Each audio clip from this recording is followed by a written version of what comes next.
Chapter 968. Hey, Sister Ding Xiang. Why are you in our house? On Sunday morning, after washing up, Cici, who was in high spirits, bounced down the stairs with her father. When she saw that there was someone else in the kitchen, it wasn't her mother, but Ding Xiang, she asked in surprise. Sister Ding Xiang came back very late last night, and she was in a hurry to make the cake. She had no place to buy ingredients, so she borrowed our kitchen. It was Murphy who answered. Murphy was holding a bowl of vegetable and lean meat porridge, running around behind Tong Tong, who was giggling. Murphy was right. Ding Xiang came back to the airport at midnight last night. Guazi was worried about his girlfriend, so he contacted Yang Yi. Yang Yi was not arrogant, so he drove to pick up his friend. On the way, Ding Xiang said that she wanted to make some cakes in the morning and bring them to Guazi's house. However, there was a problem. Ding Xiang had no place to buy ingredients in the middle of the night, and she had to get up early the next morning to prepare the cake. The sooner she could make the cake, the sooner she could go to Guazi's house. Luckily, Ding Xiang had a group of good friends. Although she and Yang Yi did not have ingredients in their house, Yang Yi's house did. Therefore, Yang Yi took Ding Xiang home and let her use his kitchen in the morning. It was not a big deal, and there would not be any misunderstanding. After all, Yang Yi was an honest person. Moreover, Murphy was at home. Is that so? After Cici found out, she went to the kitchen excitedly and curiously watched Ding Xiang being busy. She had never seen Ding Xiang make a cake before. The last time Yang Yi went on a business trip, Ding Xiang had not made a cake when she was their nanny at home. Shi, do you like to eat cake? Come and try this. You guys should like this matcha-flavored cake or this chocolate-flavored cake. When Ding Xiang saw the lovely Shi, a smile appeared on her nervous face. She hurriedly brought out a small plate and served Shi the cake she had already made. Although she had learned from Yang Yi, Ding Xiang's culinary skills had improved tremendously over the past few years. Not only could she make all kinds of small cakes now, but she could also make them exquisite. They were even smaller than the cupcakes she used to make. She could bite into them one by one. They looked especially tempting. Really? Papa, can I eat it? She looked at these beautiful little cakes, and the little girl who was a little obsessed with looks was moved. She blinked her eyes, turned to look at her father, and asked expectantly, "You can eat it. Your sister Ding Xiang made quite a lot of cakes. I don't think we can bring so many cakes over." Yang Yi glanced at the table and said with a smile, "But you have to drink some water first." Ding Xiang did make a lot of cakes, and they filled the table. Not only were there soft cakes, but she also made a blueberry jelly cheesecake and some pudding mousse cups with different flavors. Yang Yi only realized that Ding Xiang had done so much work when he saw it. No wonder when Yang Yi got up at 4 o'clock in the morning to practice boxing, he saw Ding Xiang busy in the kitchen. After a while, Shi tasted the cake made by Ding Xiang.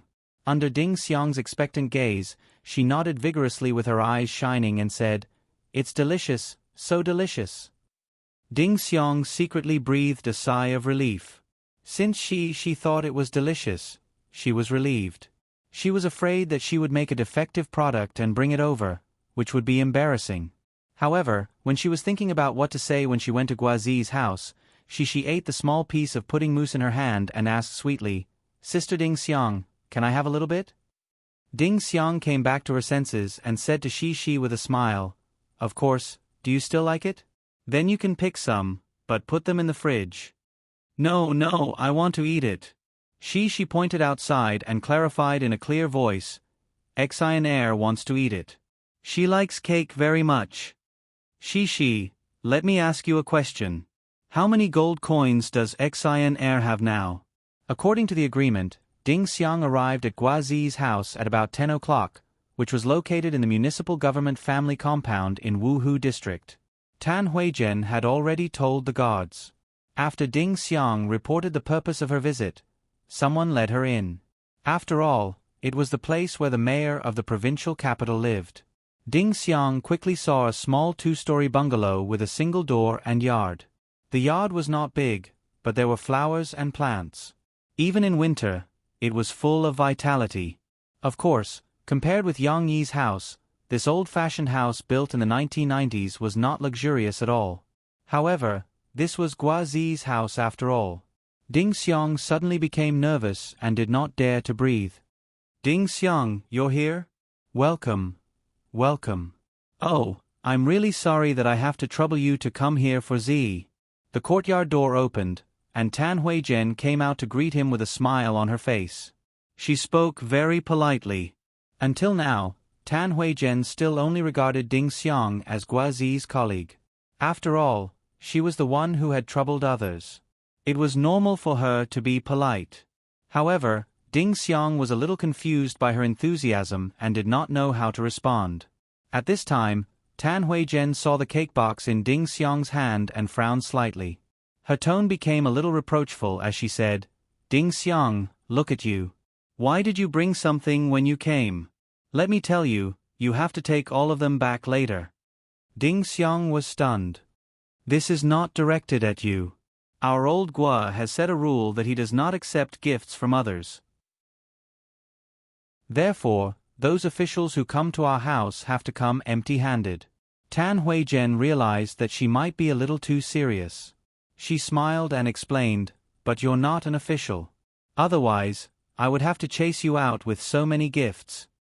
Ding Xiang looked embarrassed and stood there with the cake in her hand. She did not know what to do and could only stammer, Auntie, I'm sorry. I really don't know these rules.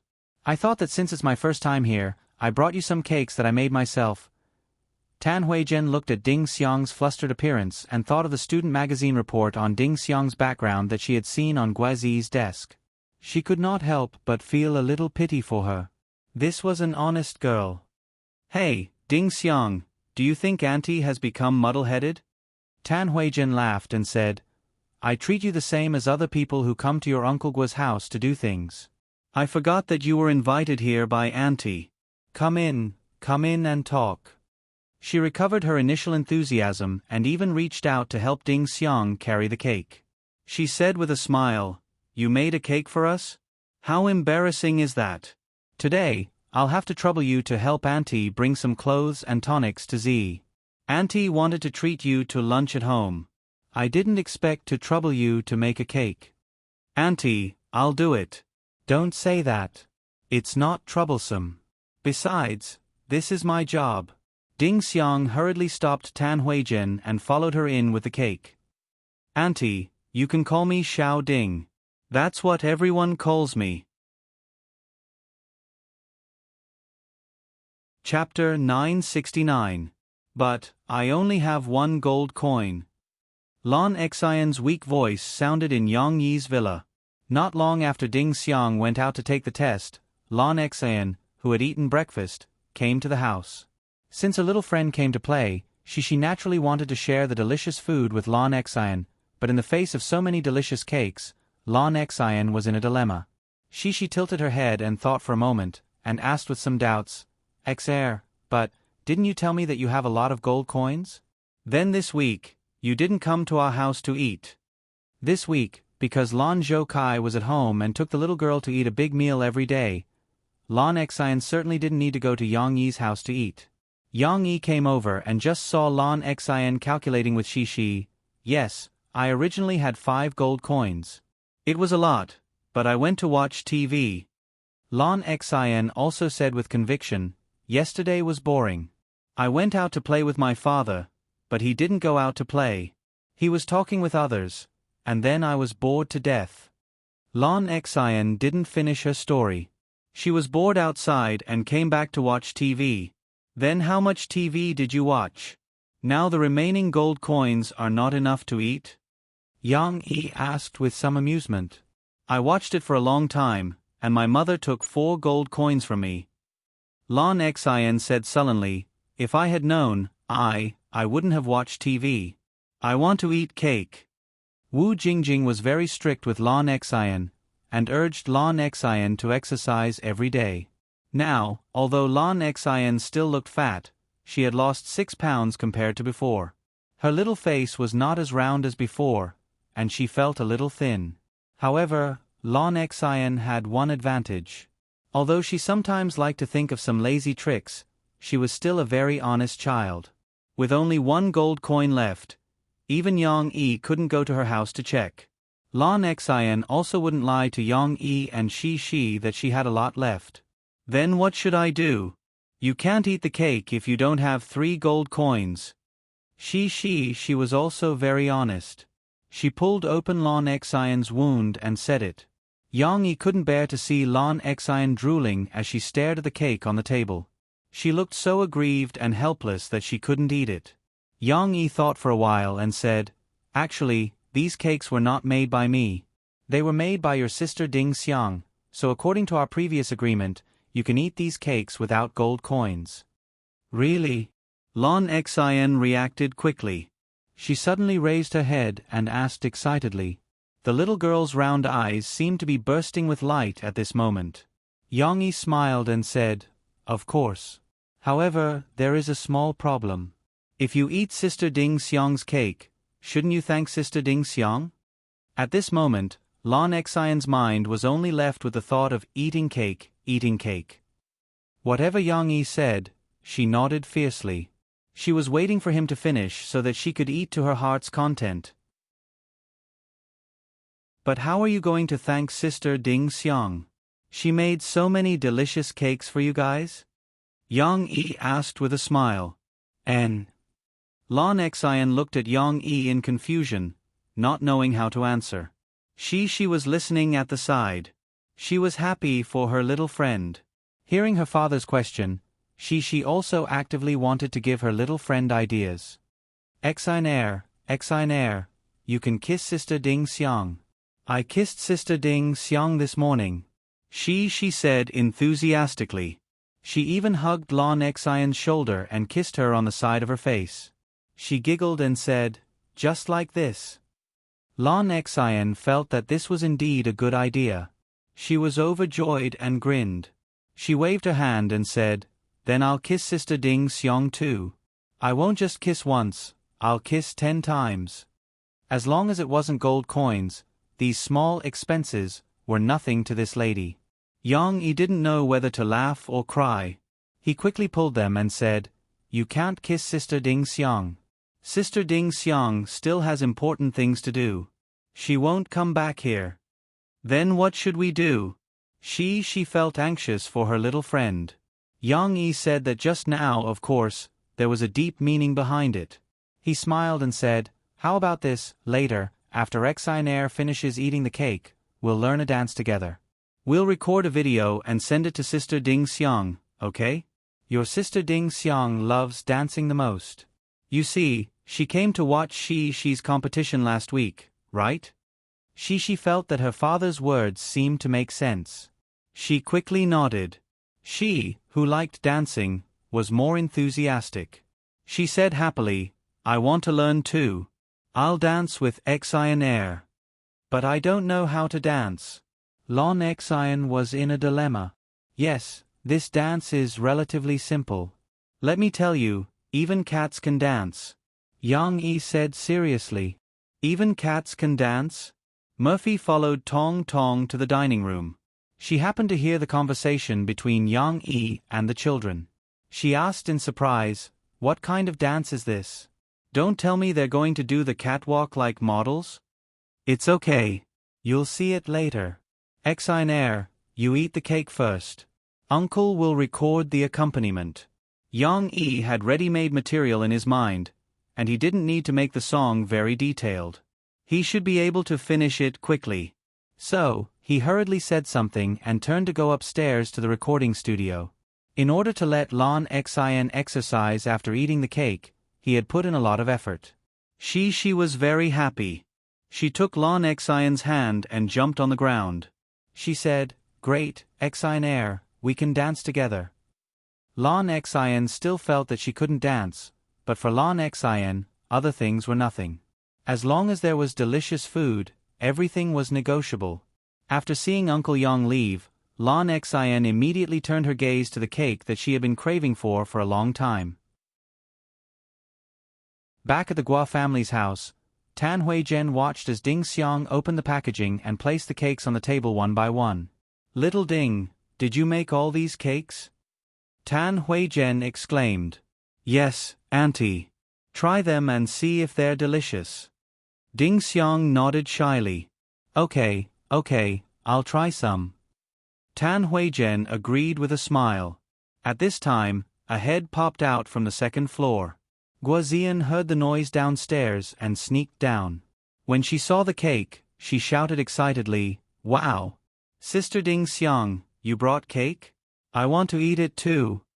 Hurry up and do your homework after eating. Stop procrastinating. Tan Huizhen couldn't scold her daughter in front of outsiders, so she just said this. Oh, it's delicious. No wonder my brother likes to eat the cakes you make. I heard that Sister Ding Xiang made a lot of cakes when you were still a waitress at Brother Yang's coffee shop. My brother often went to buy them to eat. Guozian was full of praise as she ate. She almost spilled the beans. Luckily, she covered it up. Then eat more. You're in high school, so it's a time when you need a lot of energy. Also, the food in school isn't as good as at home. Ding Xiang helped to move the plate to Guozian, who was wolfing down the cake, as if she was afraid that she couldn't reach it. Tan Huizhen ate more modestly. Like a lady from a wealthy family, she ate slowly with a small silver spoon. Ding Xiang, don't worry about her. Sit down and talk. Tan Huizhen waved at Ding Xiang. Unconsciously, Tan Huizhen wanted to protect Ding Xiang. After all, who wouldn't like a hard-working, enthusiastic, and good-looking girl? Chapter 970. At noon, Tan Huizhen asked Ding Xiang to stay for lunch at home as she had promised. However, Ding Xiang couldn't show off her culinary skills because the Guo family also hired a housekeeper. To be precise, it was a part-time housekeeper that Tan Huizhen hired from her hometown. She was an auntie that she knew well, and she would come every morning during lunch. Naturally, even if there wasn't anyone cooking, Tan Huizhen wouldn't treat her guests to a meal and even let them cook. Ding Xiang ate the meal nervously because Guo Vangyan also came back for lunch. Mayor Guo also had work on the weekends, but he was a little more free than usual. On Sunday, after finishing some official business in the morning, if there was no emergency, he would arrange for an afternoon break to read books. Guo Zhangyan was much more imposing than Tan Huizhen. Sitting opposite him, Ding Xiang felt like she was being stared at by a tiger. She didn't even dare to breathe or make any big movements. On the other hand, when Tan Huizhen saw that Ding Xiang only knew how to eat, she even told Ding Xiang to eat more. Don't just focus on losing weight. I know that you young people want to lose weight, but what do you look like if you're all so skinny? Eat more meat and eat more vegetables. Guozian also took care of Ding Xiang. She could tell that Ding Xiang was nervous, so she even picked up some vegetables for her and smiled. Sister Ding Xiang, look at my mother's words. Now you know why my brother and I became fat, right? Guo Vangyan also saw Ding Xiang's nervousness. He thought that his habitual stern face had scared the guest, so he picked up a napkin from the table, wiped his mouth, and started a conversation with Ding Xiang. Little Ding, are you from Xiangxi? Where are you from? Ding Xiang immediately straightened her back and replied, Uncle Guo, I'm from Xiangxi's Mao Ta City, Yenya County. Mao Ta City. Guo Zhengyan pondered for a moment before gently nodding his head and said, I have some recollection of it. About 10 years ago, something happened over there. The country's poverty alleviation fund was misappropriated. At that time, the ministry sent a group of people to investigate. I didn't go, but I heard that it was a huge matter. Some of the leaders in Xiangxi were even removed. Ding Xiang opened her mouth, but no sound came out. She didn't know how to continue the conversation.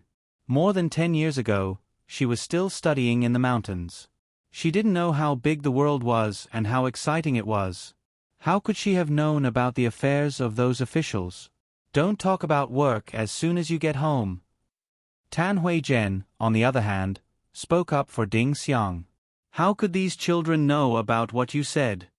However, Guo Zhangyan did not agree with Tan Huizhen's words and sternly said, Young people, you can't always put your energy into the entertainment industry. You have to understand more about family affairs, the country, and the world. Uncle Gua is right. I really don't know much about it. I have to watch the news more in the future. Ding Xiang didn't defend herself and admitted her mistake honestly. As a matter of fact, that was the case. She usually followed Yang Huan and the others and read more gossip. I heard from Z that your hometown is still in the Hmong stockade village on the mountain? Gua Zhangyan continued to ask, have you solved the traffic problem in the mountain? No matter where you are, if you want to get rid of poverty and become rich, the first problem you have to solve is the traffic problem. Ding Xiang could answer this question. After all, it was something she had experienced. Ding Xiang answered honestly, yes, it's because the road can't be repaired. In our stockade, we can't sell our mountain goods. Actually, everyone's lives are a little isolated from the rest of the world. Although we have a phone connection now, we still don't have a source of income. In recent years, the country has been working on a rural road policy. There's financial support. Gua Zhangyan wanted to say that there was a solution, but soon, he thought of some of the problems in the middle. He sighed softly and said, however, there are too many monks and too little gruel. I don't think your hometown will be able to apply for the approval. Even if the application is approved, it might not be implemented. Speaking of this, Ding Xiang was a little depressed and accidentally vented some of her emotions. However, she soon realized that she couldn't show too much negative energy, so she quickly stopped. But who was Gua Zhengyan? In the past, he had been in the discipline inspection work for so many years, so he could catch Ding Xiang's mood very accurately. He was keenly aware that there was a problem, so he frowned and asked, Ding, why do you say that? Ding Xiang hesitated, not knowing how to explain. Moreover, she was a little worried that if the Gua family knew about the things in her hometown, would they have some negative opinions about her hometown? Gua Zian was eating at the side and observing their expressions. Today, she was going to help Ding Xiang get through this difficult situation. Even if she didn't have the chance to cheat Gua Zian was willing to help Ding Xiang. After all, she did have a good impression of Ding Xiang. Moreover, Ding Xiang's cake was really delicious, which was a plus in Gua Zian's heart. It's like this, Gua Zian said. Sister Ding Xiang's family's previous leader was very bad. He embezzled the fees of many village teachers and didn't send teachers to the children in the mountains. Sister Ding Xiang worked hard to earn some money and sent it back home so that they could hire better teachers for the children. In the end, they embezzled it too. Gua Zian rambled on and told them about Ding Xiang's situation. Ding Xiang wanted to stop her, but it was too late. Ding Xiang's money was embezzled too? Tan Huizhen asked in surprise. What's going on? Why did Ding Xiang send the money back? Ding Xiang had no choice but to briefly explain the situation. Of course, she didn't talk about her own achievements, but focused on the problem that she and Yang Yi encountered. After that, Yang Yi and Gua Zi went to Xiangxi to help them settle it. Later, Brother Yang also invited people from the Project of Hope Primary School to help solve the problem of the children in the mountains. He also hired some substitute teachers. Now, the children's studies are no longer a problem. Ding Xiang said. However, Gua Zian was not willing to give up just like that. She rushed to say, but I still think that Sister Ding Xiang is very noble. You don't earn much money yourself, and you're frugal. You even want to send the money back to your younger brothers and sisters to study. How is that noble? Ding Xiang said embarrassedly. I'm just repaying the kindness. In the past, it was the villagers who helped my grandmother and took care of me. After I grow up, I also have to do something to repay them. No matter what, a person shouldn't forget their roots. Ding Xiang, what you did is indeed worthy of learning. Gua Zhangyan looked serious. He raised his glass to Ding Xiang and said, It's also worthy of learning from me. Ding Xiang was dumbfounded. She quickly waved her hand. Uncle Gua, don't say that. Gua Zhangyan ignored Ding Xiang's embarrassment. He turned to Tan Huizhen and said with some regret, There aren't many children like Ding Xiang now. If she didn't have a job now, I would want her to take the civil service exam after graduation. She can take the exam for our discipline inspection department. We need such upright, sincere, and people who don't forget righteousness at the sight of profit. Tan Huizhen said angrily, she has her own ideas. Don't try to pull her to your discipline inspection department. For so many years, how many people have you tricked? How many good children have fallen into your trap? They don't go home every day and pretend to be mysterious. Don't you know in your heart? Besides, the discipline inspection department is not yours anymore. You are already the mayor. Don't worry too much about things that shouldn't be your business. Otherwise, people will say that your hands are too long. Gua Vengyan showed a rare smile. He shook his head slightly and said with a smile, that's true. I won't talk about it anymore. After chatting for so long, they finished their lunch. Ding Xiang saw everyone put down their chopsticks. She subconsciously stood up and helped to clean up the bowls and chopsticks. Ding Xiang, sit down. How can I let you do these things? Tan Huizhen quickly shouted. Auntie, I have nothing to do anyway. Let me help. At Yang Yi's house, Lan Xian finished eating the cake. Her little belly was bulging. She sat on the sofa with Shi Shi to watch TV. She freeloaded on Shi Shi's TV, so she didn't need to pay money. After watching for a while, they saw Shi Shi's father coming downstairs with a laptop. Okay. The accompaniment is ready. Let's learn to dance now. Yang Yi greeted the two girls with a smile. Okay. Shi was very interested. She jumped down from the sofa and ran to her father's side to watch. But we haven't finished watching TV yet. Lan Xian looked at Shi and then looked at the TV. She muttered a few words. In the end, she helplessly slid down from the sofa and slowly moved over.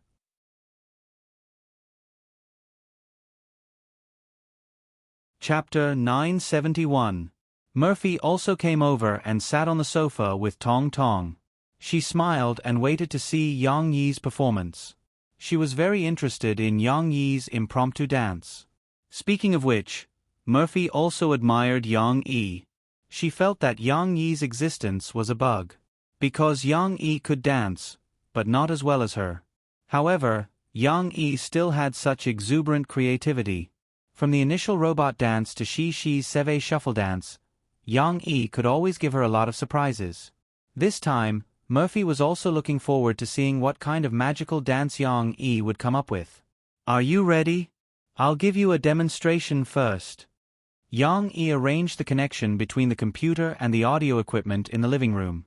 Then, he smiled and said to Shi Shi and Lan Xian, I'm ready. Cici said enthusiastically.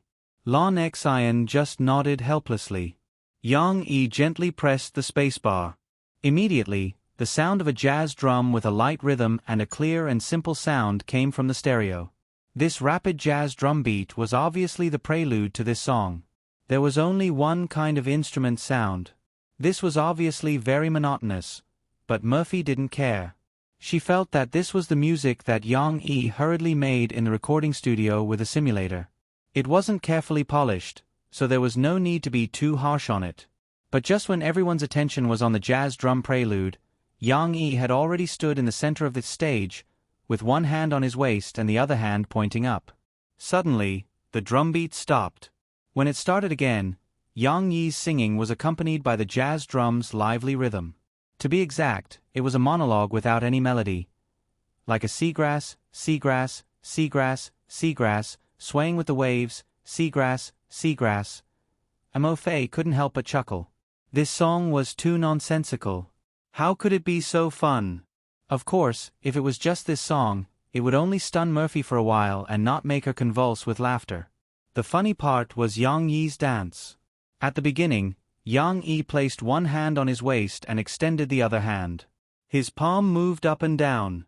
What was even more eye-catching was that when Yang Yi sang, swaying with the waves, he did the action of taking off his clothes and rubbing his body up with his hands.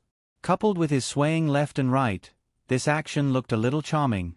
However, Yang Yi was a burly man. It was simply an eyesore. Of course, he still had to pay attention to the dance itself. Murphy didn't realize it at first. She only thought that Yang Yi's dance was very interesting. But soon, when she connected it to the lyrics of Yang Yi's singing, Murphy understood why Yang Yi danced like that. He was imitating the swaying form of the seagrass. Although Yang Yi's dance was a little eye-catching, Murphy had to admit that Yang Yi's dance was quite interesting. Not only was Murphy laughing non-stop, Shi and Lon Xin were also watching with great interest. Shi was sitting on the sofa in front of her father, beaming with joy. This was too interesting. Shi saw her father's two hands with his fingertips as a knot, swaying left and right. She was so excited that she twisted around on the sofa. She couldn't wait to join her father's dance. The sea of people is vast, drifting with the current, life is like a dream. My dear, where are you? Finally, it was the few verses of the song that had a melody. At least in this section, Yang Yi wasn't reciting the lyrics like he was reciting scriptures. Of course, to be reasonable, this song was very ordinary. Even if Yang Yi had taken it out, Murphy didn't feel that it was very amazing. But she couldn't deny that this song was very magical. After listening to it once, it wouldn't be forgotten. Moreover, the seductive melody would still echo in one's mind. More importantly, if it was paired with Yang Yi's seagrass dance, this song would become interesting. For example, the sea of people is vast, drifting with the current, like a dream, and so on. These lyrics could be expressed with movements. Although Yang Yi was dancing here, he couldn't twist and turn as unrestrained as the beauty in his previous life. He was still a little unrestrained. But without a comparison, Murphy felt that Yang Yi's dance was very wonderful. She liked her father's dance of, "Where are you, my dear?" more. His left hand made a circle in front of his body and half a heart in front of his chest. His right hand did the same and half a heart. His two hands joined together, forming a standard heart gesture, and pushed towards her. He. She smiled until her eyes were like crescent moons. She was in high spirits and raised her small hands high along with the melody. She also twisted like seagrass, as if she was responding to her father's dance. Lon Xin was much calmer. The little girl sat next to Shi and watched with wide eyes. Although she was surprised, can it be done like this? She was not excited. She might be very tired if she did that. But she was not so excited that she would twist and turn like Shi. Yang Yi didn't repeat the dance. After singing the first lyrics, he also stopped. How is it? Yang Yi turned off the music on the computer and asked with a smile, "Xair, this dance is very simple, right? You don't have to jump around on the ground too violently. You see, Uncle can twist and turn in place. You can definitely dance too." She was still in a state of excitement. At this moment, she ran directly to her father's side and jumped up happily. "Papa, I want to learn. I want to play with Xin Air. This is very interesting." "Learn, you all have to learn. Even if your hands are not standard, we can twist and turn like this." Yang Yi smiled and imitated the way his waist swayed from side to side when he was dancing the seagrass dance just now. Papa, look. She deliberately went to the middle of her father and Lon Xin. She stole her father's sight and excitedly twisted her little butt to show her father. Yes, she didn't know how to twist her waist and how to twist her body like seaweed and tremble all over. But she could twist her little butt and shake it from side to side. It was also very interesting. Murphy watched with great interest as Yang Yi guided the two little girls to practice the seagrass dance. Tong Tong also watched for a while. However, the little fellow was not interested in this. After watching for a while, he got up from the ground and staggered to the computer. "Tong Tong, you can't break Dad's computer." Fortunately, when the little fellow stretched out his fleshy little palm with great interest and was about to use the 18 dragon subduing palms on the laptop with many black buttons, Murphy found it in time and pulled him back. The two little girls were learning the seagrass dance.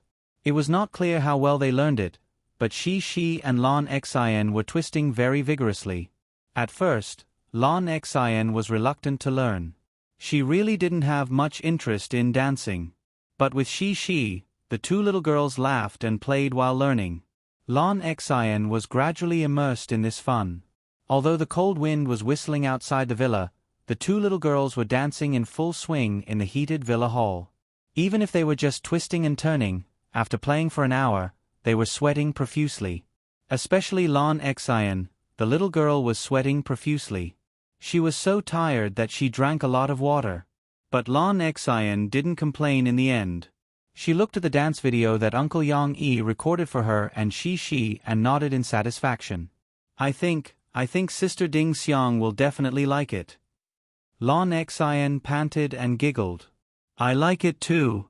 Hee, it's so fun. Look. Cici was full of energy. She pressed her two little hands on the sofa and even jumped up and down vigorously, excitedly shouting to her little friends. Lan Xian didn't care about the wonderful scene that she wanted her to watch. She was just happily thinking, if Sister Ding Xiang likes it, next time, will she make a cake for me to eat? Sister Ding Xiang is a good person. She can make delicious cakes and doesn't even want my gold coins. Not to mention the two little girls. Yang Yi teased Murphy, who was beside them. Do you want to learn? Let me tell you, this dance is especially suitable for girls. And it's especially crazy when dancing. Of course, Yang Yi wouldn't say the last sentence out loud. Murphy knew Yang Yi too well. Seeing his evil smile, she knew that this guy was up to no good. Humph, don't try to fool me. I thought of something. You said before that this dance is very simple. Even cats can do it. Murphy gave Yang Yi a dirty look and found fault with him. I admit, this dance is very simple, but I don't believe that even cats can do it. It's true. Any cat can do it. Yang Yi laughed. How about I find you one? Come on. Come on. Murphy said provocatively.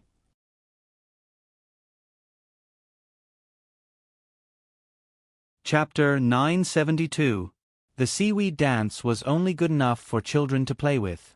In terms of beauty, it was far inferior to Seve. In terms of style, it couldn't even compare to square dancing. It was really like a lunatic twisting and turning. Therefore, Murphy did not want to learn it after watching it. However, after Yang Yi showed her the secret of this dance, Murphy really knelt down to Yang Yi. That's right, she really knelt down. She knelt down after she and Tong Tong went to bed at night. She had no choice. After losing the bet, Murphy had to learn something, right? The seaweed dance that she could not bear to look at was too crazy. Murphy could not learn it, so she could only. In the dead of night, when Yang Yi and Murphy were flirting, there were always some single people who could not sleep and were scrolling through micro-broadcasting on their phones. For example, Mu Yuqing, the eligible bachelor in the industry, was single on Christmas Eve 3 years ago. 3 years later, he was still single on Christmas Eve. Speaking of which, Mu Yuqing's annual salary was $1 million. He was rich and not ugly. Although he was in his 30s, he was still a high-quality resource. His family also wanted to introduce him to a girlfriend, but after trying to find a few couples, he had not been successful. This was really strange. There were even young girls in the company who were secretly asking if he was gay. Of course, he did not talk about Mu Yuqing's story. He was scrolling through micro-broadcasting and saw that Murphy's micro-broadcasting, which he followed because he followed Yang Yi, had updated a new video. Looking at the cover of the video, it should be a video of Yang Yi hugging a cat. F***CK, this Pigeon Yang's publishing speed slowed down because he went to cuddle a cat.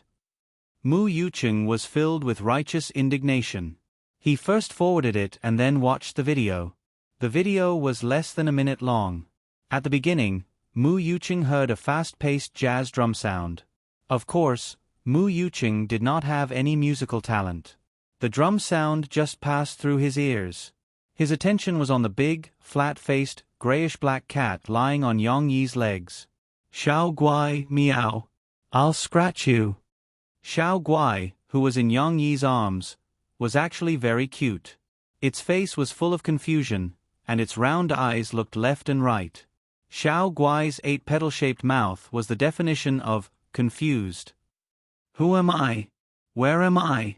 What am I doing? Mu Yuqing also felt a little strange. Was Yang Yi stroking the cat? But why was he holding the cat's 2 front paws? Soon, a funny voice, Xiao Guai, like a seaweed, seaweed. The Xiao Guai's two front paws was moving along with the song. Yang Yi pinched Xiao Guai's two front paws, and his movements were very standard. One paw was placed on his waist, while the other paw was extended, twisting and turning as if he was beckoning. What the hell? Mu Yuqing did not react for a moment.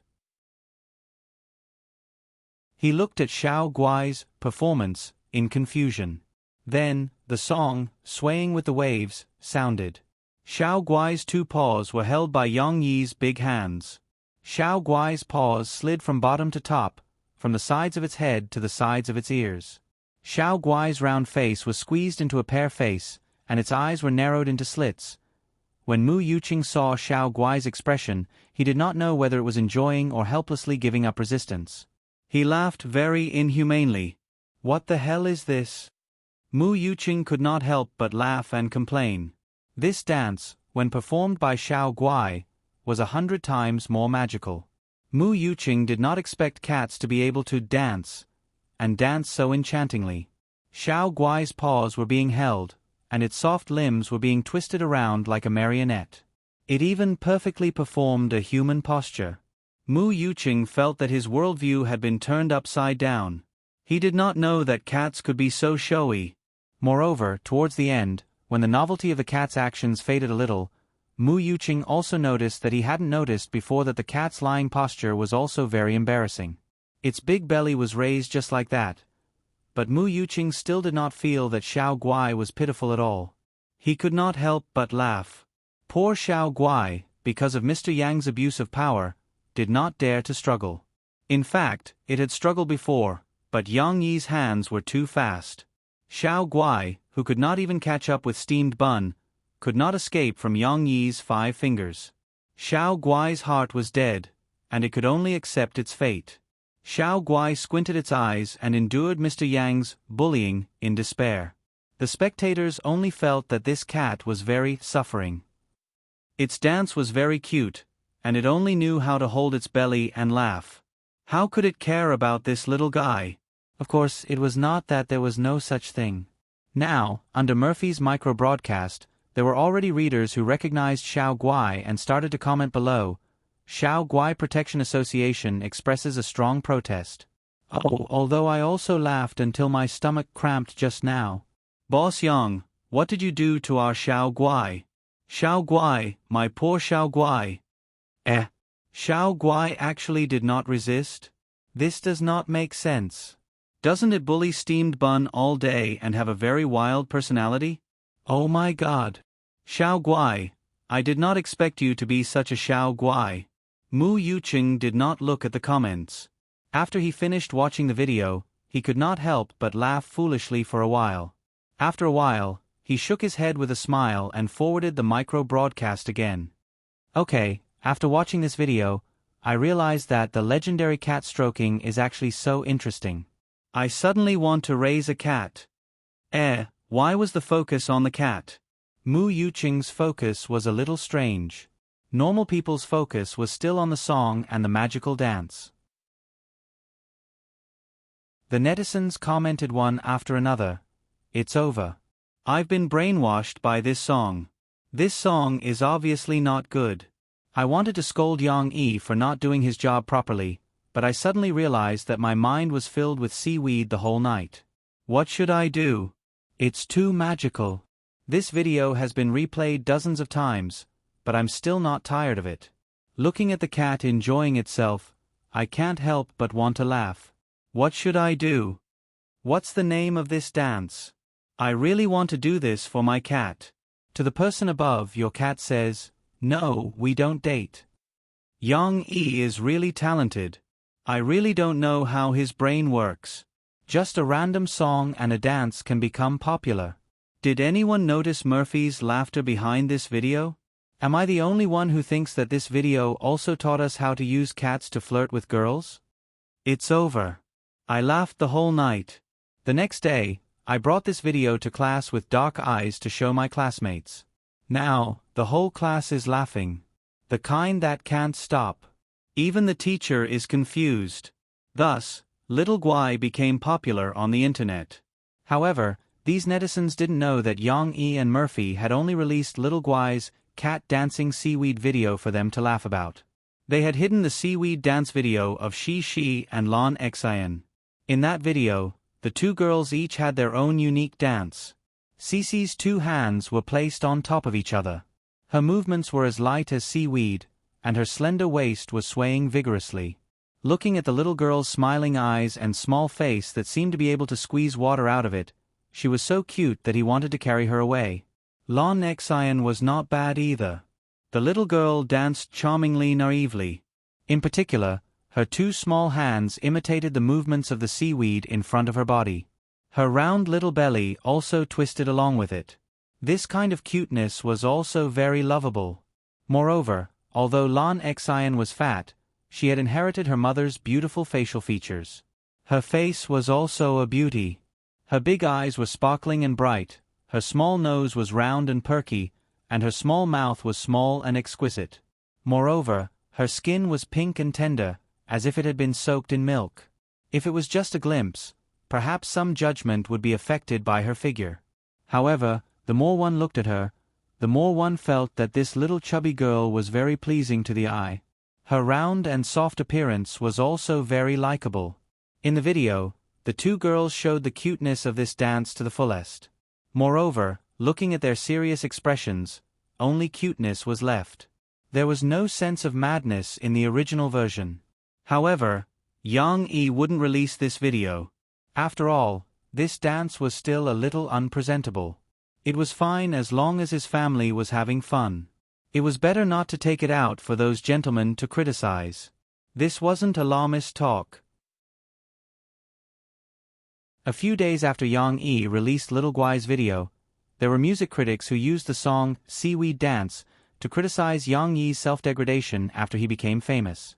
They said that he only knew how to play with some brainwashing songs and had lost his normal appreciation of music. Of course, Yang Yi didn't care about these comments.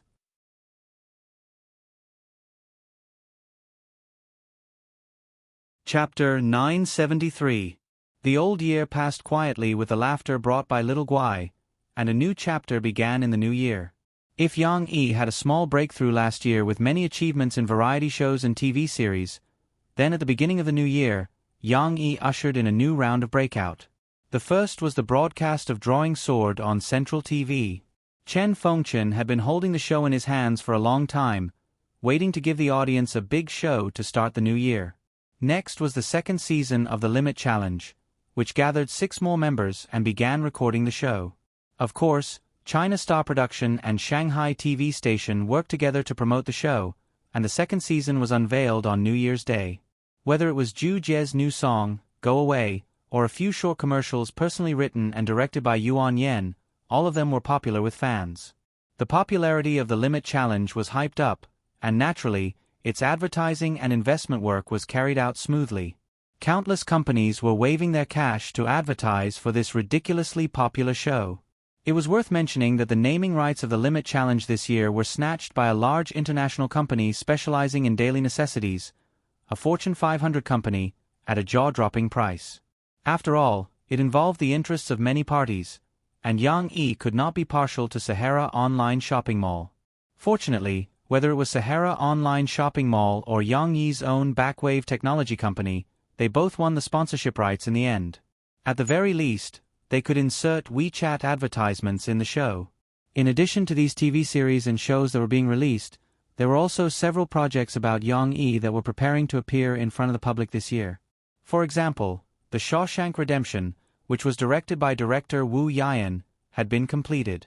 According to the current news from the theaters, it was scheduled for the New Year's Day in February, and it would be released worldwide at the same time. After all, it was director Wu's movie, and it easily settled the screening rights in the Northern American, European, and other foreign theaters. Although it could not be compared to other local movies, it could at least be sold abroad. There was also the new variety show produced by Yang Yi and Jiangnan TV station, the first season of I Am a Singer. Director Hong Yuman had already extricated himself from the cast of China's Voice and started to put in all his effort in preparing for the new show. Of course, there was a detailed plan for the new show. For the experienced director Hong, the preparation was not a problem. The difficult part was the selection of the 6 singers for the first round, as well as the confirmation and invitation of the replacement singers. Why were there 6 singers instead of 7? Because there was already a spot reserved for Murphy. In addition to the program I Am a Singer, Yang Yi also collaborated with Jiangnan TV station on the TV series In Name. The director of this drama was Chan Fengchen, who had worked with Old Master Chen twice. Yang Yi also recognized Old Master Chen's ability. As for Chen Fengchen, Yang Yi had already informed him. After Old Master Chen read the script, he was very interested in this drama. Now, he was just waiting for the filming of a documentary program at Central TV station to be completed before he could take time out to film Yang Yi's drama. Chen Fengchen and Central TV station were in a cooperative relationship, but this did not mean that he could not take on outside work. As long as he communicated well and arranged his schedule well, there should not be any problems. In addition, Yang Yi also had another drama, Yu Zue, which was currently in the midst of filming. It was estimated that it would be completed before the Spring Festival. Of course, this drama did not have much of an impact. Currently, it was only receiving a lot of attention from online novel readers. The new year could be said to be a year of blossoming flowers and fruits. However, Yang Yi had basically handed over all these projects to capable people to handle. As for him, he only put more effort into one project. The Frozen animated film produced by Mantis Shrimp Animation Production Company, which Yang Yi had invested in. Currently, Mantis Shrimp Animation Production Company had already started on the adaptation of Yang Yi's fairy tales. In addition to some of the wonderful stories being lined up to be adapted into animated films, there were also long stories like Journey to the West, and short stories from fairy tales that would be adapted into several series of animated series. Of course, rice had to be eaten one bite at a time. Mantis Shrimp Animation Production Company still needed to continue to expand, recruit people, and cultivate animation talents to meet Yang Yi's needs. Even if the animation industry in this world was more developed, Mantis Shrimp's talent pool was not enough for them to carry out multiple projects at the same time. Therefore, Frozen became the first project that was being carried out. After nearly a year of manpower and material investment, its production was now nearing completion. Of course, like every animated film, its post-production required dubbing. Thanks to the development of the domestic animation industry, dubbing actors were still very easy to find. However, Yang Yi was a little selfish. He wanted to dub either the young version of Elsa or the young version of Anna for Shi, who was very fond of Frozen. After all, there were very few scenes of the young version of the little princess, and Shi did not need to dub much content. It could be said that it was not a difficult dubbing job. Yang Yi also wanted Shi to give it a try. Therefore, when Mantis Shrimp's animation director mentioned the list of dubbing actors to Yang Yi asked him to leave these 2 positions empty and wait for his notice. After returning home, Yang Yi told Shi about this matter. In the end, he asked with a smile, "So, do you want to dub for Sister Elsa or Sister Anna?" "Really? Can I play Sister Elsa?" The little girl looked surprised and did not answer the question. Yang Yi had no choice but to explain to Cici again, "It's not a movie. It's just like the cartoons you watch. The computer has already created these scenes, and then you pretend to be the character in the movie and speak into the microphone. It's just dubbing." "Oh, it's not a movie?" She was still a little disappointed, but she soon recovered her enthusiasm and said to her father, "Then I want Sister Elsa. I like Sister Elsa very much." "I knew you liked Sister Elsa." Yang Yi smiled and said, "Then it's settled. I'll tell the director that you will dub for Sister Elsa." "Yeah." Cici jumped up happily, her long hair swaying in the wind. She even happily spun around and hummed a song. "Sister Aisha, let it go. Let it go. Wait a minute, don't be happy so early. Stand at attention and listen to Dad." Yang Yi pulled Shi and made her stand in front of him. Yang Yi was worried that the little girl would only think about the dubbing and not pay attention to her studies. After all, Shi was about to take her final exams. Yes. The little girl was still in high spirits. Although she actively stood up straight and puffed out her little chest, she was still smiling foolishly at her father. Looking at the little girl's happy face, Yang Yi could not be serious. He rubbed Shi's little head helplessly and smiled gently. This dubbing is after your final exams and after the holidays. Before that, you can't let this affect your studies. Now is an important time to prepare for the exams. If the exams are delayed, Dad will be angry. Perhaps because she was in a good mood, the little girl was very obedient at the moment. When she heard her father say this, she immediately came over and hugged her father's arm. She said obediently, "Dad, don't be angry. I will study hard."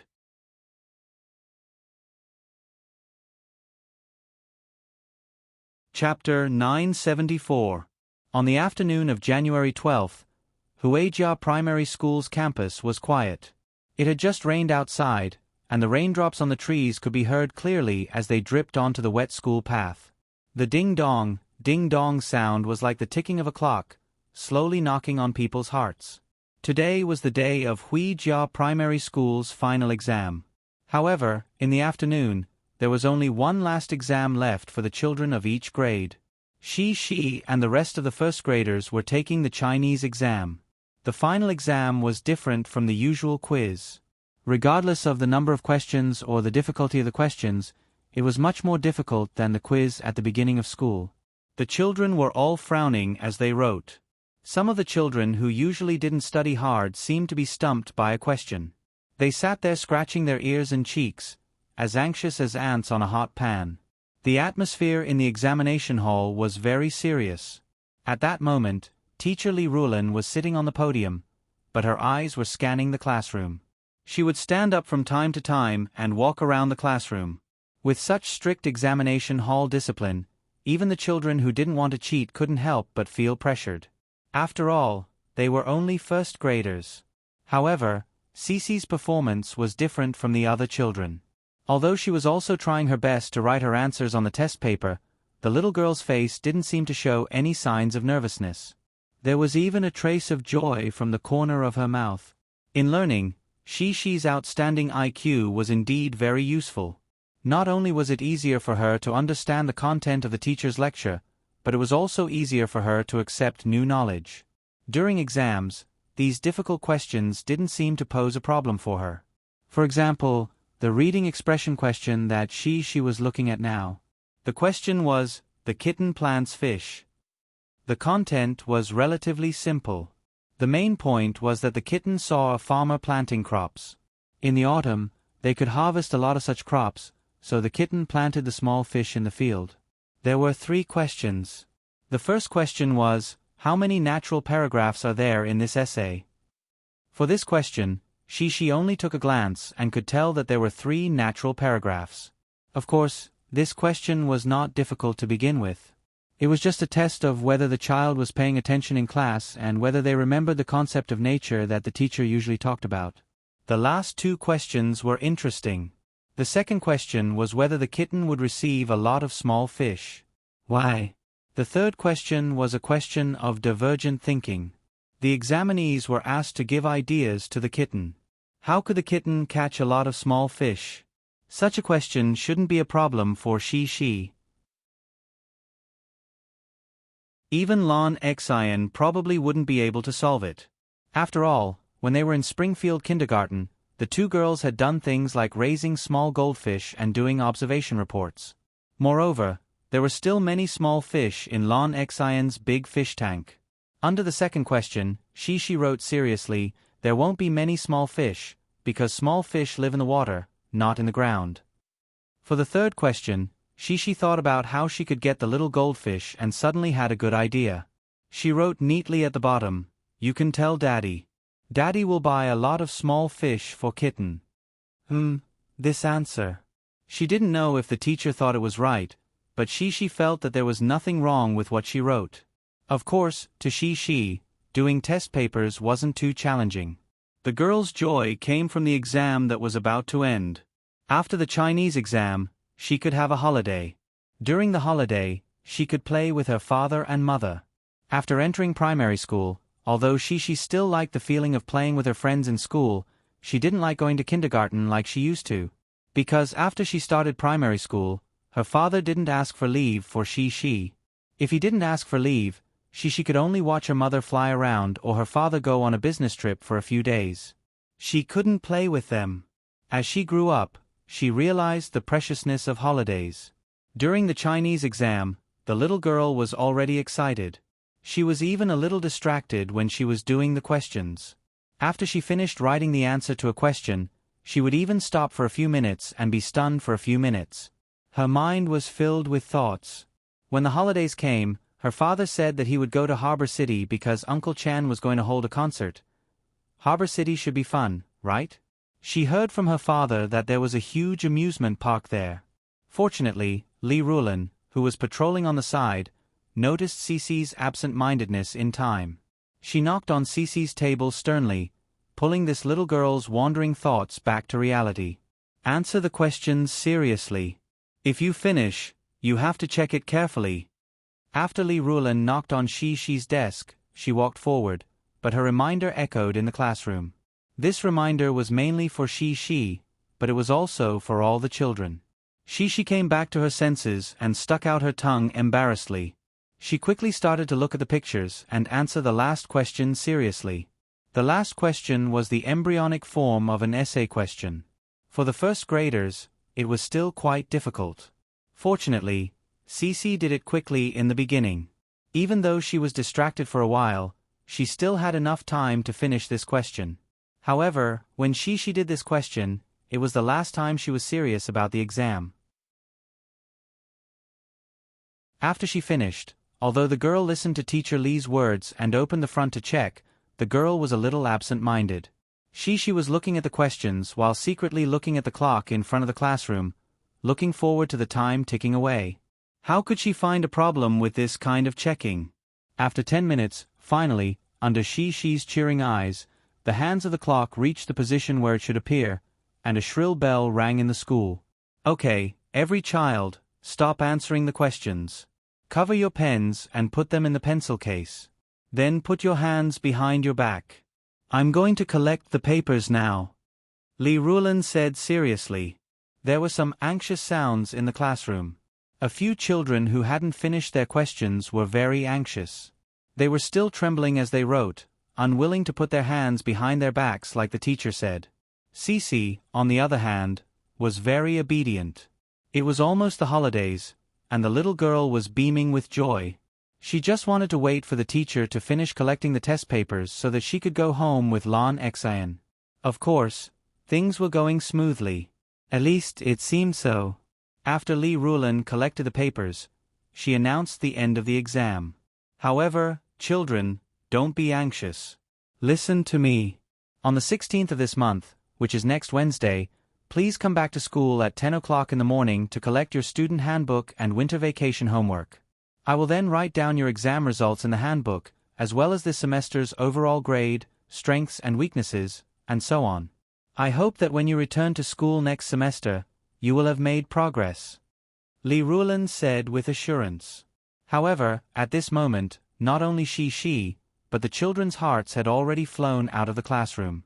Li Rulan knew that her words were in vain. She would have to send text messages to their parents later. Okay, that's all for today.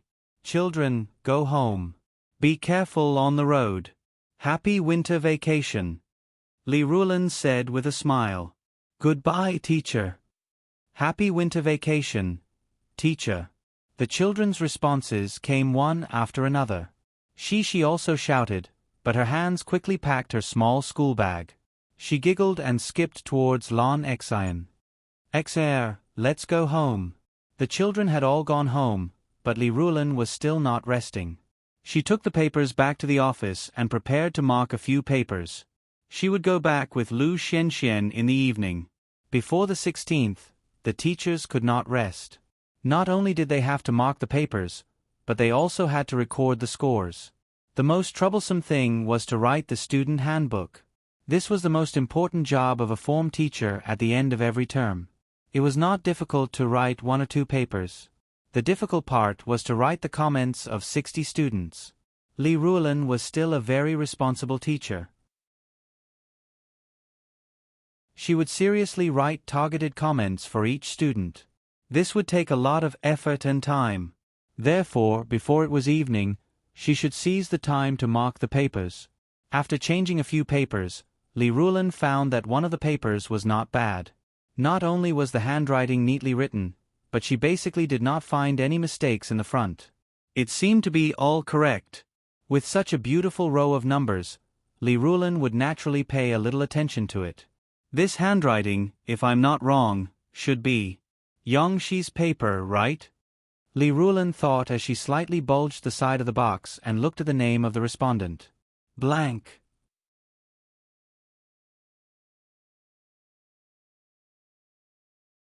Chapter 975. There was no name on the test paper. At first, Li Rulan thought that she had made a mistake, so she used the tip of the pen to poke the staples of the test paper and open the test paper. Originally, the paper was just bound for the convenience of marking. After checking, she could just staple it back later. But after checking, Li Rulan found that she had not made a mistake. There was no name on the test paper. Is it Ma De who wrote the name? Li Rulan murmured secretly. She had already guessed the identity of the person, but she still wanted to confirm it. Li Rulan turned over the thick stack of test papers. As expected, there was no test paper with Shi's name. This child. Li Rulan frowned slightly. This matter was neither big nor small. After all, it was just a small final exam. What Li Rulan had to consider was whether she should give Cici a severe punishment. After returning home, She quickly got on the plane to Harbor City with her father and mother. The little girl, who was full of joy, did not know that there was a big mistake in her final exam.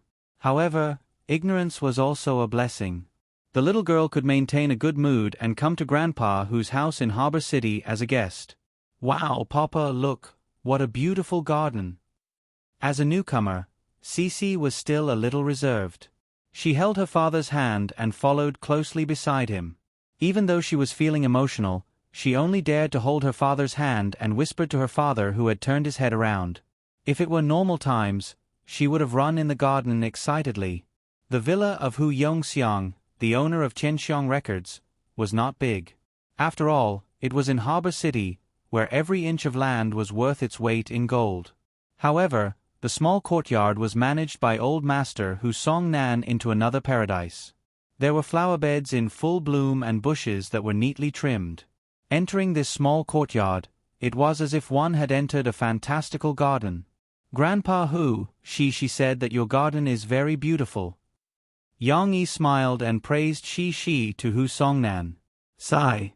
Why did Dad tell others about my secret conversation with him? Shi anxiously tugged at her father's hand, but when she looked up, she saw that the adults were all smiling at her. The little girl shyly shrank behind her father, her face red. Ha ha, ha ha. Hu Songnan, who had more wrinkles on his face, was now in a good mood because of Shi.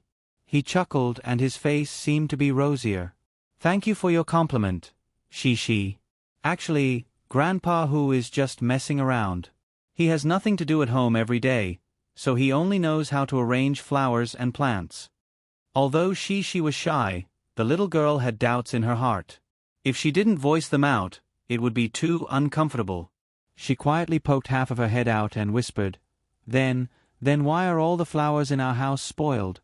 Papa swept a lot last year." Hu Songnan couldn't understand Shi's meaning for a moment, but Yang Yi understood. He smiled and explained for Hu Songnan, "Because the climate in our house is different from the climate in Harbor City. In our house, many leaves will wither and fall off in autumn, and so will the flowers. They won't bloom until spring. But the weather in Harbor City is relatively mild. Even in winter, you see, the leaves are green, and the flowers will still bloom." Yes, that's the reason." Hu Songnan nodded with a smile. Oh. She understood this time. In fact, she also felt that the climate in Harbor City was indeed much warmer, at least it was quite warm during the day. Just as she followed behind her father and followed her parents to admire Grandpa Hu's garden, there were also several children behind Hu Songnan who were looking at Shi up and down. They were all Hu Songnan's grandsons, maternal grandsons, and even a great-granddaughter. Among the Hu family's children, they were the youngest. However, the boys were basically all junior high school students. Even the youngest great-granddaughter was older than Cece. She should be around 8 years old. But she was not as tall as she. She is the little girl who is dancing? She should be. My father said yesterday that she would come. She looks no different from the girls on the mainland. Can she really dance? Of course, these children were whispering in Cantonese, which formed a deep sense of distance. Especially when they heard that she and Grandpa who spoke Mandarin, they were even less interested in playing with she. This was not a big deal, because Yang Yi and his family were only guests at Hu Songnan's house for a short time to visit Grandpa Hu. After that, Yang Yi and his family returned to the hotel to prepare for Chan Yijie's concert. Yang Yi and his family's main purpose of coming to Harbor City was to attend Chan Yijie's national concert tour. Of course, it was also the first stop. Chan Yijie chose Harbor City as his first stop, which showed that he still had a deep affection for Harbor City. After half a year, the initial heat of public opinion had basically subsided. Most of Chan Yijie's fans in Harbor City still supported him. Although there were a few extremists who had lost their minds and incited to boycott Chan Yijie's concert, the tickets were all sold out within a few days. It showed that Chan Yijie still had a very high popularity in Harbor City. It had to be said that the paparazzi in Harbor City were much more powerful than those in China. When Yang Yi and Murphy had just gotten off the plane, there were already paparazzi who had taken photos of them. After that, Yang Yi and his family went to Hu Yongxiang's house as guests, returned to the hotel, and went to the concert venue to attend the rehearsal. There were paparazzi everywhere they went.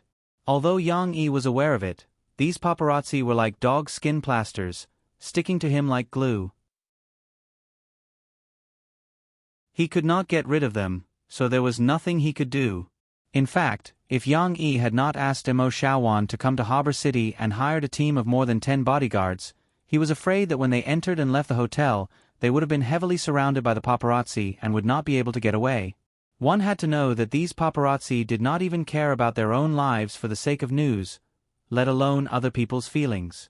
For the sake of Shi and Tong Tong's safety, Yang Yi dismissed the plan to go shopping.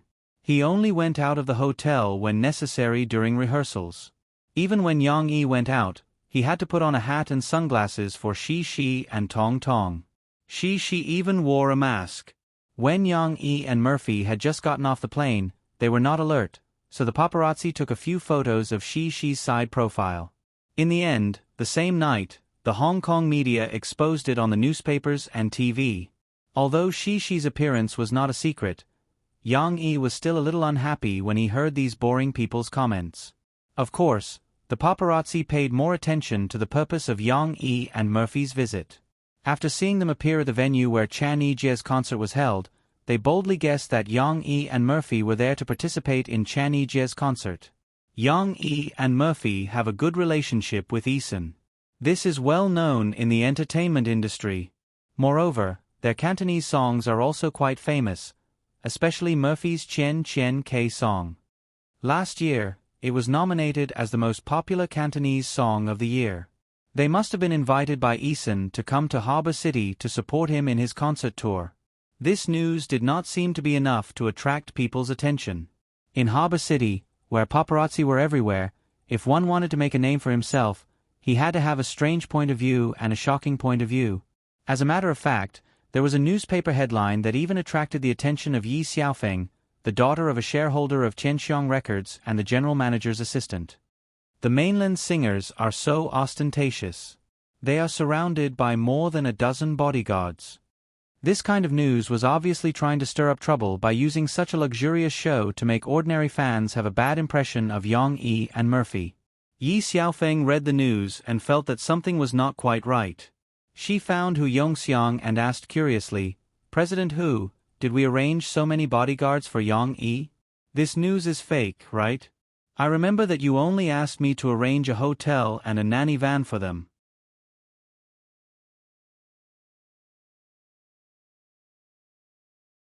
Chapter 976. Hu Yongxiang took the newspaper that Yi Xiaofeng handed to him. After a rough glance, he understood what Yi Xiaofeng was talking about. He smiled and said, it's not fake news. Yang Yi did bring a lot of bodyguards. These were arranged by him. Yi Xiaofeng looked at Hu Yongxiang in surprise. Really? He brought a dozen bodyguards by himself? How can you say he's alone? They're a family of 4, and they're all famous in the entertainment circle. What's wrong with bringing a dozen bodyguards? Hu Yongxiang joked. Boss Hu, why did you include a child in this? Hey, I'm serious. At first, I thought Yang Yi was a good person, but I didn't expect him to be so ostentatious like what the newspaper said. Yi Xiaofeng said discontentedly. How can protecting oneself and protecting his family be ostentatious? Isn't it normal to have a dozen bodyguards? Hu Yongxiang asked, puzzled. It's not normal. I'm in charge of the travel arrangements of our company's stars, so I know this the best. Eason usually doesn't bring any bodyguards. Even when he goes out for activities, he doesn't arrange more than 2 bodyguards for him. Even you, the boss of Qianxiang Records, only bring 1 bodyguard when you go out. Yi Xiaofeng didn't forget to tease Hu Yongxiang. This Yang Yi, isn't he ostentatious? Why are you talking about me again? Hu Yongxiang didn't know whether to laugh or cry. However, Yi Xiaofeng was indeed a little dissatisfied. Hu Yongxiang touched his chin, hesitated for a moment, and said, let's put it this way. This Yang Yi, with his identity, it's normal for him to bring a dozen bodyguards. Identity? What identity? Yi Xiaofeng was not as pretentious as when she first came to work, but she still had a straightforward character. At this moment, she also regarded Hu Yongxiang as her uncle and asked casually, he's a mainland singer. No matter how good he is, he's not as famous as Eason. How is it normal? In front of Yang Yi, Yi Xiaofeng behaved much more modestly. But like many people in the entertainment circle in Harbor City, she was inevitably influenced by some extreme atmosphere and felt that the singers in Harbor City were better than them. Hu Yongxiang gently shook his head. This is something you don't know. Yang Yi's identity isn't as simple as it seems. Of course, I can't say it openly. This is one of his secrets. What secret? What secret? Yi Xiaofeng's curiosity was piqued. Don't ask so many questions. All you need to know is that Yang Yi's net worth is much higher than mine, Hu Yongxiang said with a faint smile. Hu Yongxiang did know some of Yang Yi's details because when Sahara Online Mall came to seek cooperation with Qianxiang Records, Yang Yi was the middleman. At that time, at the banquet held in the evening, Hu Yongxiang asked Fu Jun of Sahara Online Mall. He was very curious about the relationship between Fu Jun and Yang Yi. Fu Jun drank a few more glasses of wine and was excitedly bragging to Hu Yongxiang. He accidentally leaked the news that Yang Yi was one of the major shareholders of Sahara Online Mall. At that time, Hu Yongxiang didn't care. After all, at that time, Sahara Online Mall was just a small company with a market value of a few $100 million. But in the later years, he watched Sahara Online Mall grow step by step. Before it was listed, it was already a big company with a market value of tens of billions. Compared with Sahara Online Mall, Hu Yongxiang's net worth seemed to be really not enough. But Hu Yongxiang wouldn't reveal it. He knew Yang Yi's low-key character. There was no need to leak this news and affect their family's friendship with Yang Yi. What's more, Qianxiang Records still needed to rely on Yang Yi in the future. Therefore, when Yi Xiaofeng asked in surprise and excitement, this Yang Yi is richer than you, President Hu, is it true? Hu Yongxiang just smiled mysteriously, patted Yi Xiaofeng on the shoulder, and then walked away from her. Hongwang Stadium in Harbor City, this was an irreplaceable indoor performance holy land in the entertainment circle of Harbor City in terms of scale, geographical location, and historical status. Many singers in Harbor City aim to hold solo concerts in Hongwang Stadium as their career goal. Chen Yijie was the same, but that was only when he was young. Now, he no longer felt that Hongwang Stadium was unreachable. After all, he was also one of the 4 singing gods in Harbor City. As long as he wanted to, he could come to Hongwang Stadium whenever he wanted. Chen Yijie, who had held countless solo concerts here, would welcome his first concert in Hongwang Stadium after the incident tonight. It was just close to dusk, and the fire-like sunset lingered in the sky. Under the still bright sky, rows of street lights around Hongwong Stadium were already lit, welcoming the fans who came early to line up to enter the stadium. In the long waiting line, some little girls who came hand in hand were also chatting excitedly. I still like Eason very much. He should be singing a lot of Cantonese songs today, right? I think he should sing all Cantonese songs. He still owes us an explanation. But I think I also like his 10 years very much. What you said makes sense. I think many songs in Eason's new album are good, although they are in Mandarin. And my favorite is not 10 years, but Red Rose. Yang Yi's songs can be sung as much as you want. It doesn't matter if it's a Cantonese song or not. I like Yang Yi very much. This man is very gentle to his wife, and he can write Cantonese songs. Yes, I also like Yang Yi very much. Have you listened to Murphy's new album? Women Who Get Hurt Easily made me cry.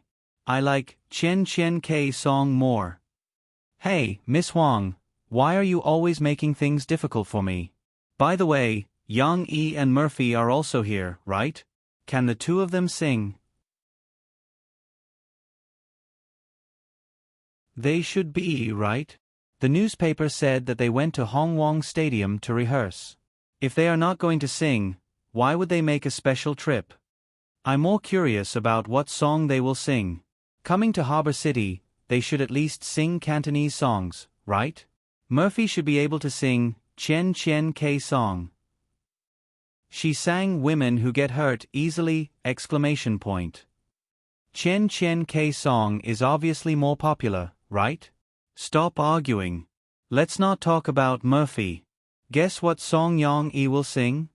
It should be Love of a Lifetime. It was very popular last year. But I really want to hear him and Chan Yijie sing Better Not to See together. I heard that they sang together at Chan Yijie's concert in China. Hey, I find that your focus is strange. Why does it seem like you are maliciously trying to find a gay man? A few girls around 16 or 17 years old laughed and clapped in the group. In fact, their thoughts basically represented the thoughts of the fans who came to watch Chan Yijie's concert. On one hand, they were still obsessed with the idea that Chan Yijie should sing Cantonese songs in Harbor City. On the other hand, they were reluctant to give up Chan Yijie's excellent Mandarin songs. This contradictory mentality was constantly intertwined in their minds.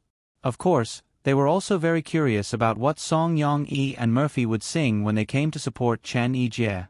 The answers to these questions would be revealed soon.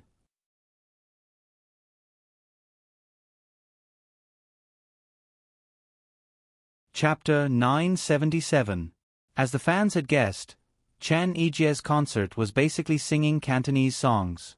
Although in Yang Yi's opinion, it might be more sensational if he started with Long Time No See, this was a deal between Chan Yijie and Tianxiong Records, so Yang Yi couldn't say anything about it. However, Chan Yijie started with his famous song, which still received a lot of cheers from the fans. After that, he sang a lot of popular Cantonese songs since his debut. Although these had nothing to do with Yang Yi, for Chan Yijie's fans, it was full of memories. But even though Chan Yijie used his unique warm voice to sing, and many fans were moved to tears, there was still a very disharmonious scene in the audience of Hongwong Stadium. Right in front, on the left-hand side, there was an area of about 80 people, and the audience sitting there was silent. There were no light sticks, no support signs, no applause, no cheers, and not even booing. Obviously, these people were the extreme anti-fans. In order to exclude Chan Yijie, they gathered together and used some connections to buy tickets to this area in an organized manner. They jointly used silence to create trouble for Chan Yijie's concert. Don't think that the small number of people didn't affect the concert, because they all bought VIP seats, and could be seen clearly from the stage. Moreover, the whole stadium was bustling with noise and excitement.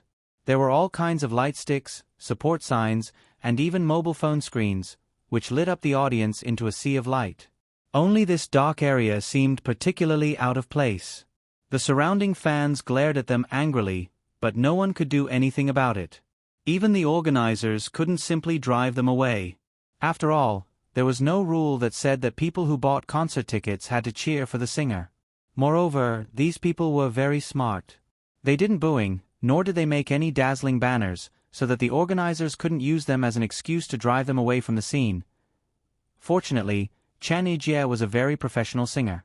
His mood wasn't affected, and the concert went on in an orderly manner. During the concert, Murphy even went up to help him and sang Chien Chien K song. When is Papa going to sing? In the lounge backstage, Shishi watched the big LCD TV, which was playing the scene on the stage. Then, she couldn't sit still. She ran to her father, who was touching up his makeup, and asked him excitedly. Although it was only a few steps away, the little girl was at the age of being lively and active. She wished she could walk with the wind. Why do you want to see your papa sing so much? When Mom sang just now, you didn't even praise her when she came down. Murphy, who had changed back to her normal clothes, said with a smile. I've already told Papa. She tugged at her mother's arm and mischievously twisted her body to the back and then back again so that her mother could hug her. She giggled and said, Don't say it again.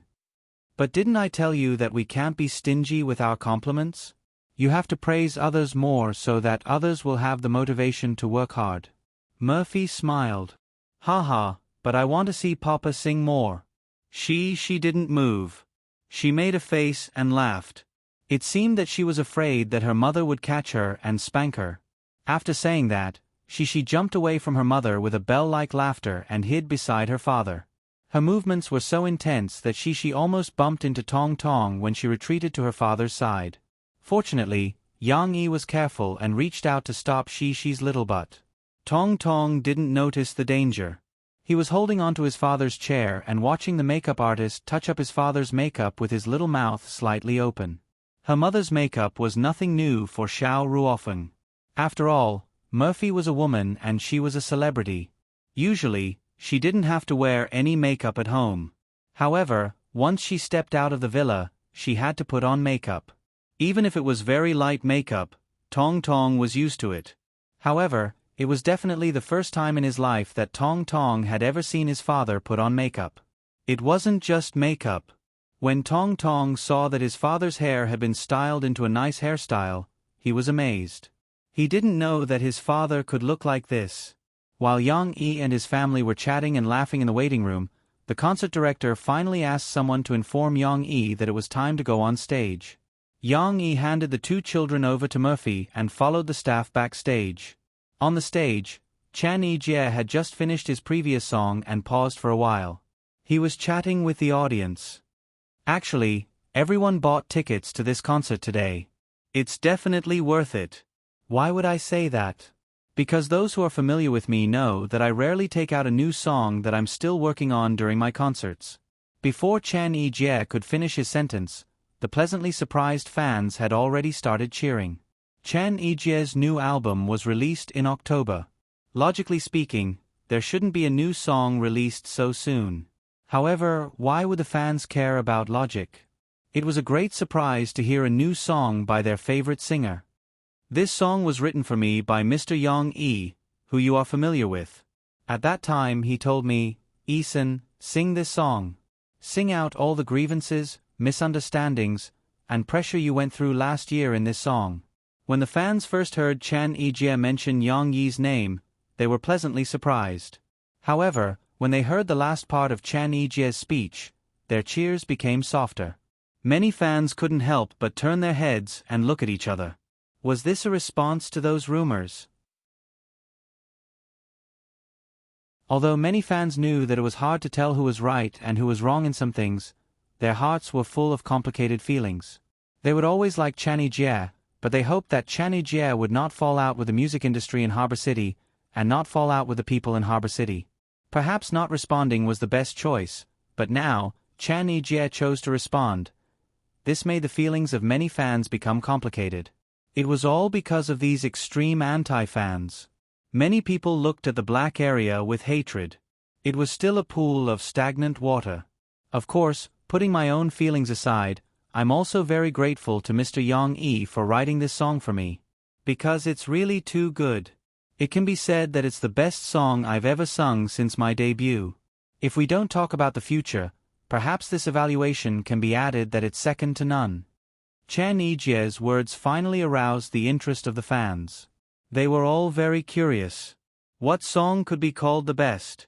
Finally, the music started. At first, it was a very simple piano playing, and it was only one note at a time. It was as clean as a clear stream. But this was just the calm before the storm. Before the live fans could react, the rhythm suddenly became more passionate. Even the timbre became more complex. It was so much so that no one could tell what kind of instruments were used in the mix. It actually gave off a devilish vibe. The prelude was passionate, but when it came to the start of the song, the background melody became clean again. But at this time, the fans were no longer paying attention to the song. They were paying attention to Chan Ijie's singing. If someone asks me, I'll tell them, but no one comes. It was indeed a Cantonese song. These Harbor City fans were all in high spirits. What made them even happier was that Chan Ijie sang this song very well. The length of the lyrics were different, which also gave Chan Ijie space to show off his singing skills. With the lyrics of different lengths, Chan Ijie also sang with different emotions and tones. For example, at the beginning, it was deep and confused, giving them a painful feeling that they wanted to bury their heads. When it came to, "My mood is like the lid of a wine bottle waiting to be opened, but my mouth is growing moss," Chan Ijie raised his pitch slightly, enunciated the words clearly, and sang the long sentence without taking a breath. However, he was still able to do it with ease. He even sang with a sense of struggle to get rid of it. Of course, the highlight still had to start with "Like a Sudden Song." Chan Ijie's half-high tone in falsetto made the audience feel as if they had flown from reality into a magical mist. They were immediately stimulated by his singing. What song is this? Some people couldn't help but mutter to themselves. But it was too early to ask now. The essence of this song was still like an onion, slowly peeling off for them to enjoy. Wearing the shiniest shirt, acting very emotional. When someone comes to take a photo, remember to put it in your pocket. This line was very exciting. Didn't it describe the exaggerated appearance of a celebrity? They only wanted to wear beautiful clothes and appear very cool and handsome in front of the reporters' cameras. But what was the point? But unfortunately, the rhythm of this song was firm and fierce. It was destined that the fans, who had just started listening, would not have time to carefully reflect on the charm of this line. Because the last line was accompanied by a fierce drumbeat. Suddenly, the drumbeat stopped at its loudest, as if the air was stagnant. Although it was less than half a second, Chan Ijie soon welcomed his first explosion. "You think I'm exaggerating. Exaggerating because I'm afraid." The sudden high pitch and Chan Ijie's crazy twisting on the stage immediately ignited the enthusiasm of the audience. Not only them, but the 80 people in the silent section were also stunned at Chan Ijie's singing on the stage, which almost tore his whole body apart. Their scalps were numb from Chan Ijie's singing, and their minds were blank. But at this moment, who would pay attention to these clowns? Chan Ijie had ignited the passion in the hearts of the tens of thousands of audience members. It was as if there was a burst of energy bursting out. They could not help but wave the light sticks in their hands with all their might. It was as if they had gone crazy with Chan Ijie on the stage. Of course, what made people feel even more excited was the lyrics of this song. There were almost no repetitions of the theme song in each section. Moreover, the different lyrics were equally exciting and intense. Listen to Chan Ijie's singing. "Actually, I'm afraid that I'll be forgotten, so I'll exaggerate it. If it's not explosive enough, how can there be a topic for me to praise and become a great entertainer? Wasn't the content very interesting? Wasn't it very sarcastic? Weren't they always scolding him? Weren't they always saying that he betrayed them?" At this moment, Chan Ijie seemed to be mocking those people, asking them to continue to create more explosive topics for him, so that he could receive more attention, so that he could continue to be famous. Of course, for those who didn't understand, they might think that Chan Ijie was mocking them. He was going against the anti-fans. But those who understood, exaggerated knew that Chan Ijie was actually venting his own helplessness by singing at the top of his lungs. These were all sarcastic words. Who would want to become a great entertainer by relying on topics? What was more interesting was the last section. You can call me exaggerated, but I'm not afraid of a few boos. I'm here, so if it's boring, do you want to see my performance? When Chen Yijie was singing, although he did not turn his head to face the silent area, it was obvious that the spearhead of this section of the lyrics was pointed in that direction. Hysterical enough, let's shower the flowers with tears, I only want to surprise you. Chen Yijie was really singing this song hysterically. He put all his strength and emotions into singing.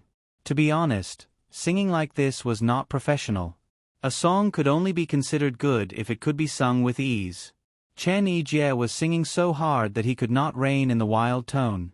But, under the influence of exaggeration, who would care about being able to sing with ease? What they wanted was a mixture of good and evil.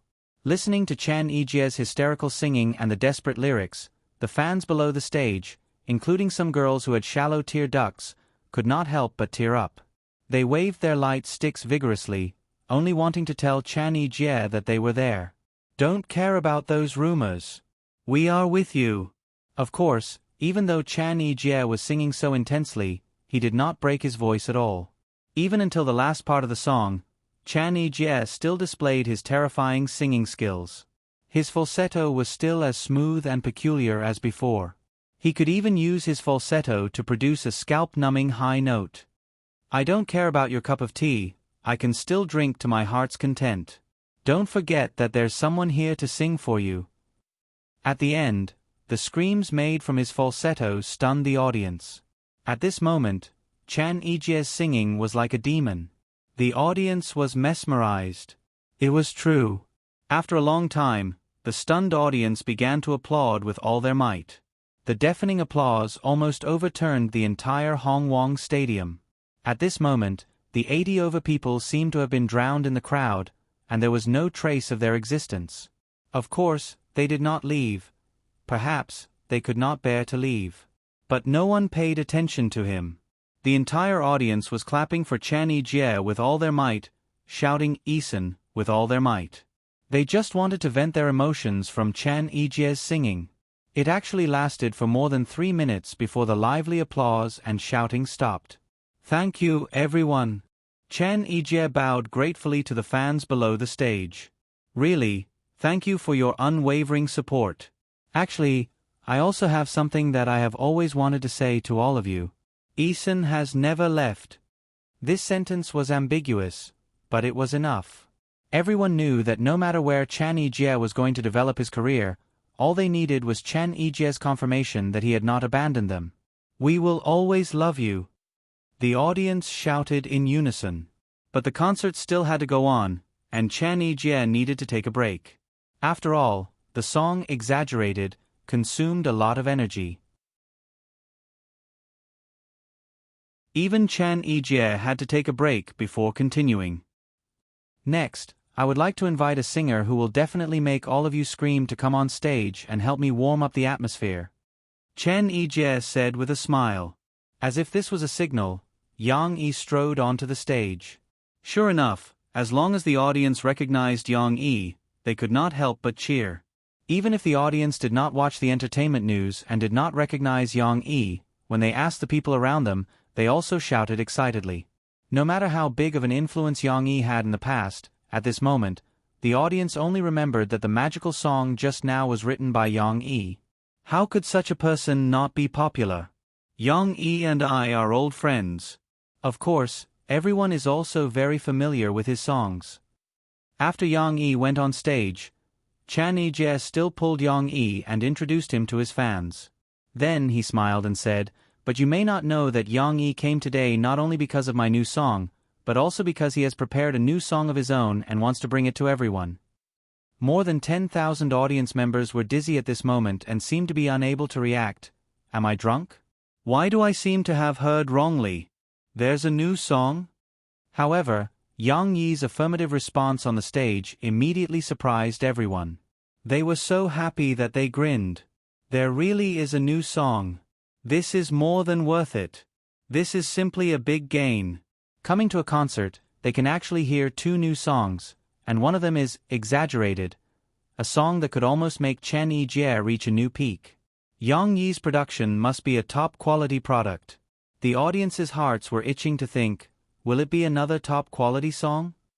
They even felt that they did not need to be strict about whether the new song would be a Cantonese song, as long as it was exciting. Who would care if it was a Cantonese song?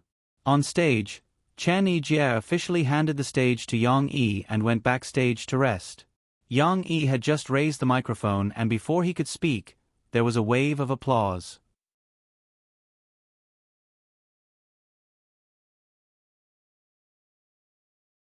Chapter 978. Yang Yi was surprised by the enthusiastic applause from Chen Yijie's fans. Murphy did not receive such treatment when she went on stage. However, he waited for the applause to stop before he thanked the audience in a low voice.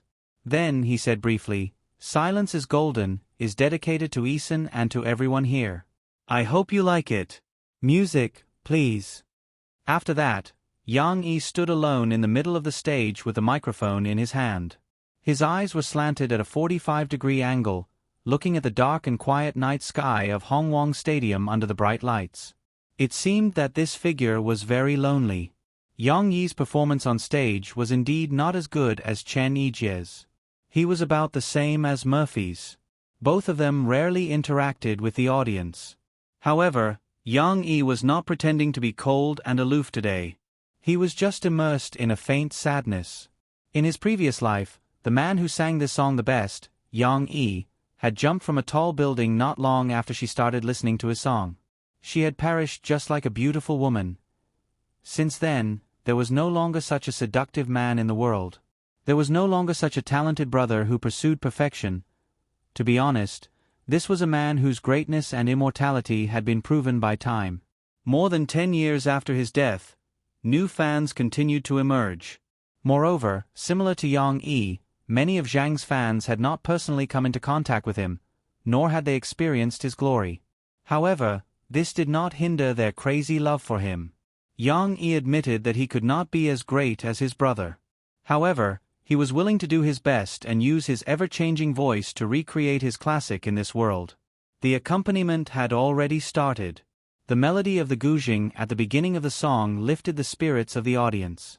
Different from the devilish vibe of Exaggerated, the prelude of Silence is Golden was gentle and soft like an ancient Chinese tune. It was very pleasing to the ears. The night wind is cold, looking back at the past alone. Yang Yi opened his mouth. His voice was somewhat weathered but still clear. It immediately made the audience widen their eyes in surprise. It's so good. Many people couldn't help but whisper to their friends, "Why is Yang Yi's voice so good? That sounds like a great feeling." Of course, these whispers would be beaten to death by their friends. Don't be noisy. Listen to the music. The lyrics of this song were no worse than the already monstrous Exaggerated. Just the first sentence alone gave people the impression of Yang Yi standing on the stage and looking at the cold night sky as he reminisced about the past. It wasn't just the first line. The rest of the lyrics were like pearls. False accusations and accusations, a belly full of resentment and indignation, a reaction to rumors is very intense. It was as if at this moment, Yang Yi had become Chen Yijie's big brother, and he was singing to Chen Yijie about the false accusations and accusations that Chen Yijie had suffered in the past year. Of course, the layman only listened to the excitement, while the expert listened to the skill. In the lounge backstage, Shishi had her hands on Tong Tong's shoulders and was jumping around him. "Little brother, look at Papa. Look at Papa." The little girl was looking forward to seeing her father sing on stage. Looking at her happy face, it was as if the person on stage wasn't her father, but her. Tong Tong glanced at the TV, but his interest was on his sister. His sister was jumping behind him, so he giggled and turned in circles to look for her. He wanted to reach out and grab his sister's clothes, but she was too agile. She moved around and played with the little guy. Murphy was the only one listening to the skill. She glanced at the two little guys and then focused on Yang Yi. As she listened to Yang Yi's singing, her eyes seemed to be overflowing with brilliance. Yang Yi's singing skills were completely analyzed by Murphy's ears and brain. It was also because of this that Murphy admired and loved the man in front of her, who she was going to accompany for the rest of her life. He was too demonic. Because just a moment ago, Yang Yi's tone suddenly changed after he finished singing the first part of the song. I've learned my lesson, I've been guided by books and scriptures. Now I've seen clearly, I'm no longer trapped. Not only did Murphy's body tremble, but the audience also couldn't help but widen their eyes. This voice, is it the same person singing just now? It's completely different. Not only the tone, but even the timbre has changed. But regardless of this change, Yang Yi's singing had already made many people unable to sit still. They all stood up from their seats and paid attention to him. How could it be so good? Murphy, who was listening backstage, couldn't help but feel that the person singing on stage wasn't a modern singer, but a traditional Cantonese opera singer. This singing is really too unique. On the other side of the backstage, Chan Yijie, who had just changed his clothes, couldn't help but walk to the side of the stage. He listened to Yang Yi's singing with amazement. He couldn't even sit still. One had to know that Yang Yi didn't show off this skill during the rehearsal. The two voices, especially the second one, made Chan Yijie feel amazed. Chan Yijie stood at the side and couldn't help but try to figure it out. He felt that Yang Yi's pronunciation was very unique. On one hand, he didn't beat around the bush. On the other hand, like the second word, or some other words, some people would naturally lower their tone, but Yang Yi raised it. Not only was this not weird, but it was also extremely good. Moreover, Chan Yijie could tell that Yang Yi was using the rise and fall of his breath to drive the natural trembling of his voice. Just like the last syllable of wiping away tears with a light smile, it was dragged out and trembled, which made his voice even more ear-piercing and comfortable to listen to. Amazing! Chan Yijie couldn't help but secretly exclaim. But why would there be two completely different singing styles in the same song? Even if they didn't see with their own eyes that there was only Yang Yi on stage, some people would have even thought that this song was a duet between two people. Of course, the audience's feeling wasn't wrong. Yang Yi did show off his voice and at the same time imitated Su Guanjie and Zhang Guarong singing styles, trying to recreate the most classic version of this song in his mind, the version that Su Guanjie and Zhang Guarong sang together at the dinner party. Note, this version has to be searched on video websites. It's a recognized classic. Perhaps the older brother's solo was just as good, but Su's wasn't bad either. Moreover, with Su's contrast, the uniqueness of the older brother's voice was even more vivid. Of course, for ordinary people, they wouldn't think too much about it. As long as the song was good, who cared about how many styles it had? The lyrics were just as beautiful to them. Because this song was also written by Yang Yi to advise Chan Yijie, in terms of style and meaning, it seemed to have a completely different attitude from exaggerated. Fate has long determined whether you're rich or poor, what's wrong will never be true, and what's true will always be true. No matter what you say, I'll stay true, and I'll always believe that silence is golden. Here, it was saying to ignore the rumors, stay true, and believe that the truth won't be distorted. Lyrics like, there's justice in right and wrong, be careful not to offend others, and laugh and scold as you like, be free and easy, were all like aphorisms. With just a few words, they expressed the philosophy of life. Why do you have to go against those rumors? Just be free and easy and be yourself, isn't that enough? Of course, if one thought about it carefully, the meaning of exaggeration and silence is golden was actually the same. Didn't they both show a free and easy attitude towards rumors and slander that they should have? Young people, be free and easy. Continue on, be free and easy and easy. In the end, Yang Yi still imitated his older brother's singing style at the dinner party. He raised the pitch of the last, be free and easy, and dragged it out, as if he really wanted to play with his singing skills to the extreme. But the audience under the stage had been fascinated by it. They waved their light sticks excitedly for Yang Yi and shouted Yang Yi's name excitedly, hoping that he could continue to stay on the stage. Don't go, sing one more song.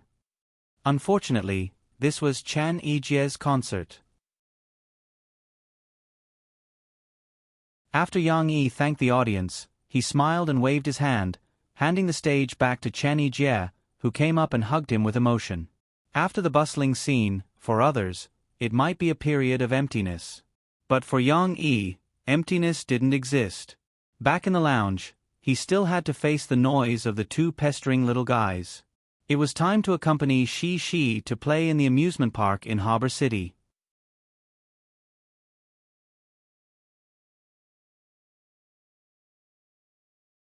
Chapter 979.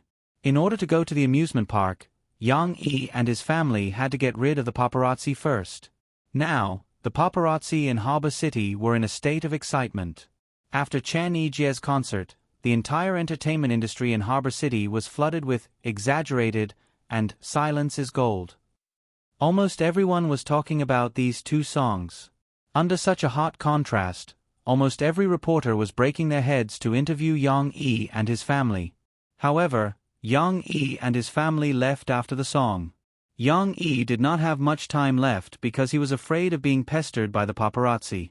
If he accepted the paparazzi's interview, it would definitely be endless. One day's time was not enough. In that case, Yang Yi would have to make things difficult for Shi and would not be able to go to the amusement park. It had been 2 days since Yang Yi and his family came to Harbor City to participate in the rehearsals for Chen Yijie's concert and singing. This was the result of a more intensive schedule. Shi went to collect the student handbook on January 16th, and the concert was on January 14th. In other words, Yang Yi and his family only had 1 day left in Harbor City. In that case, how could Yang Yi break his promise to Shi because of the paparazzi? January 14th, past 8 o'clock in the morning, Yang Yi and his family had breakfast at the hotel. Then, they got into the nanny van driven by the bodyguard and went to the airport. On the way, the paparazzi chased after them.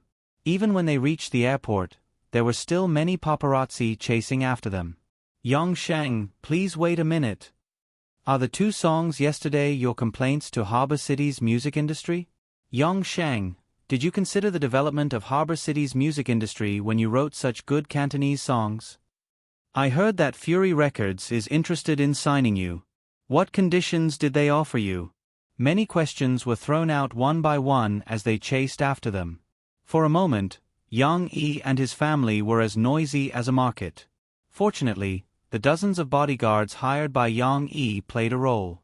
They formed a circle around Yang Yi, forming a human shield, blocking the crazy reporters and clearing the way for Yang Yi. This situation continued until Yang Yi's family entered the airport. The reporters were then stopped by the airport security forces.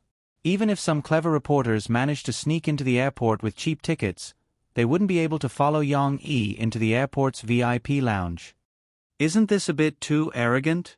The reporters who returned without any success angrily waved their hands, but there was nothing they could do about Yang Yi. They could try their best to smear Yang Yi in the newspapers, but what was the point?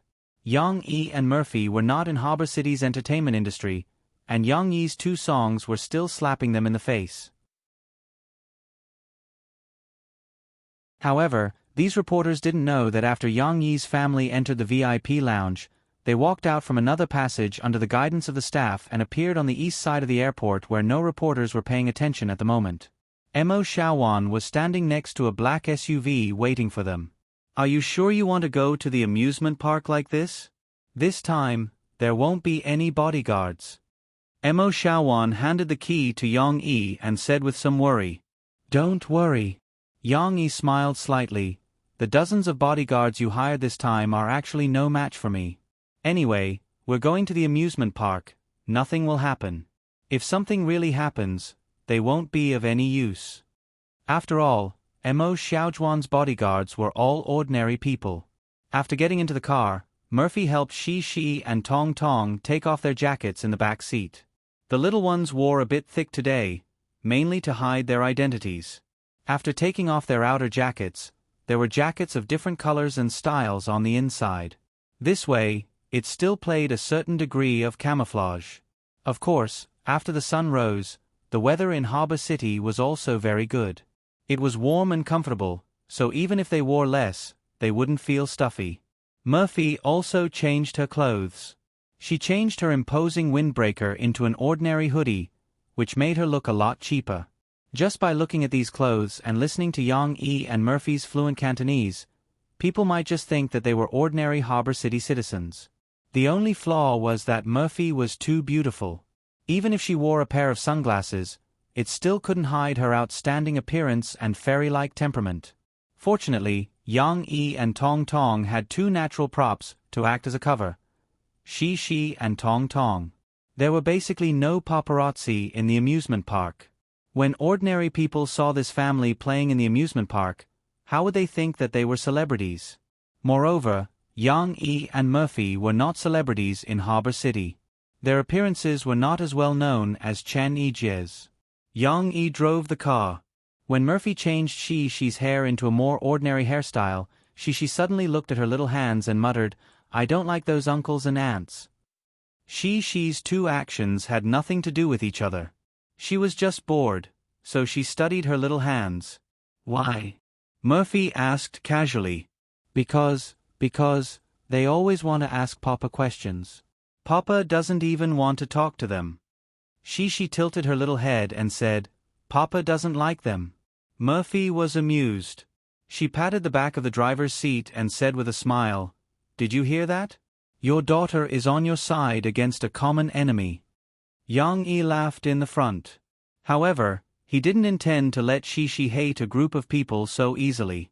It was a bit too extreme. He said with a smile, "Shi, I don't dislike these reporters at all. I still approve of some of them. What I don't like are those who don't follow the rules. They always follow us and pester us. Their behavior is annoying." She raised her little head and blinked her big eyes. She looked at her father and listened to him. "For example, the example you told me before. The boy in your class, Zhou Yuxuan, always wanted to peek at your answers during the exam. Although it was against the rules, you didn't want him to see your test paper, so you thought he was annoying and didn't like him, right?" Yang Yi said. "Yes. But later, Teacher Li told Zhou Yuxuan's papa, so Zhou Yuxuan didn't peek at my answers." She excitedly told her father about her progress. This was something she had forgotten to say before. "So that's how it is. Then let's talk about the time when you thought he was annoying." Yang Yi smiled and said, "Reporters are just like the classmates around you. Good reporters are good classmates.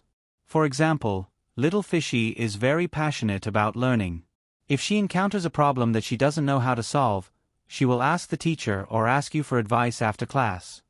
She giggled. Her eyes were curved as she smiled.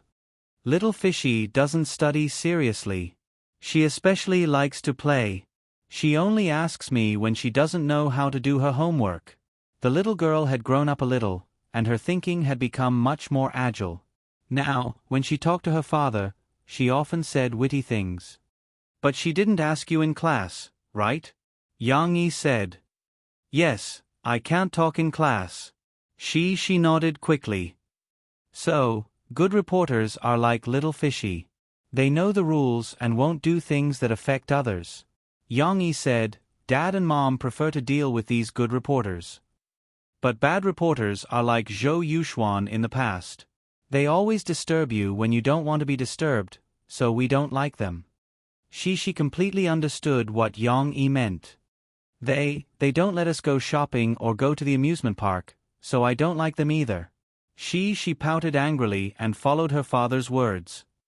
But as the saying goes, virtue is 1 foot tall, the devil is 10 feet tall. Yang Yi proudly bragged to Shi. "Your father is still very powerful, right? We just made a feint and got rid of them. In the end, we can still go to the amusement park." "Yes. Papa is super powerful." She was also serious and worshipped her father. Murphy sat on the side and looked at Yang Yi in front of her, who was proud of himself. She curled her lips and said, "Look at you."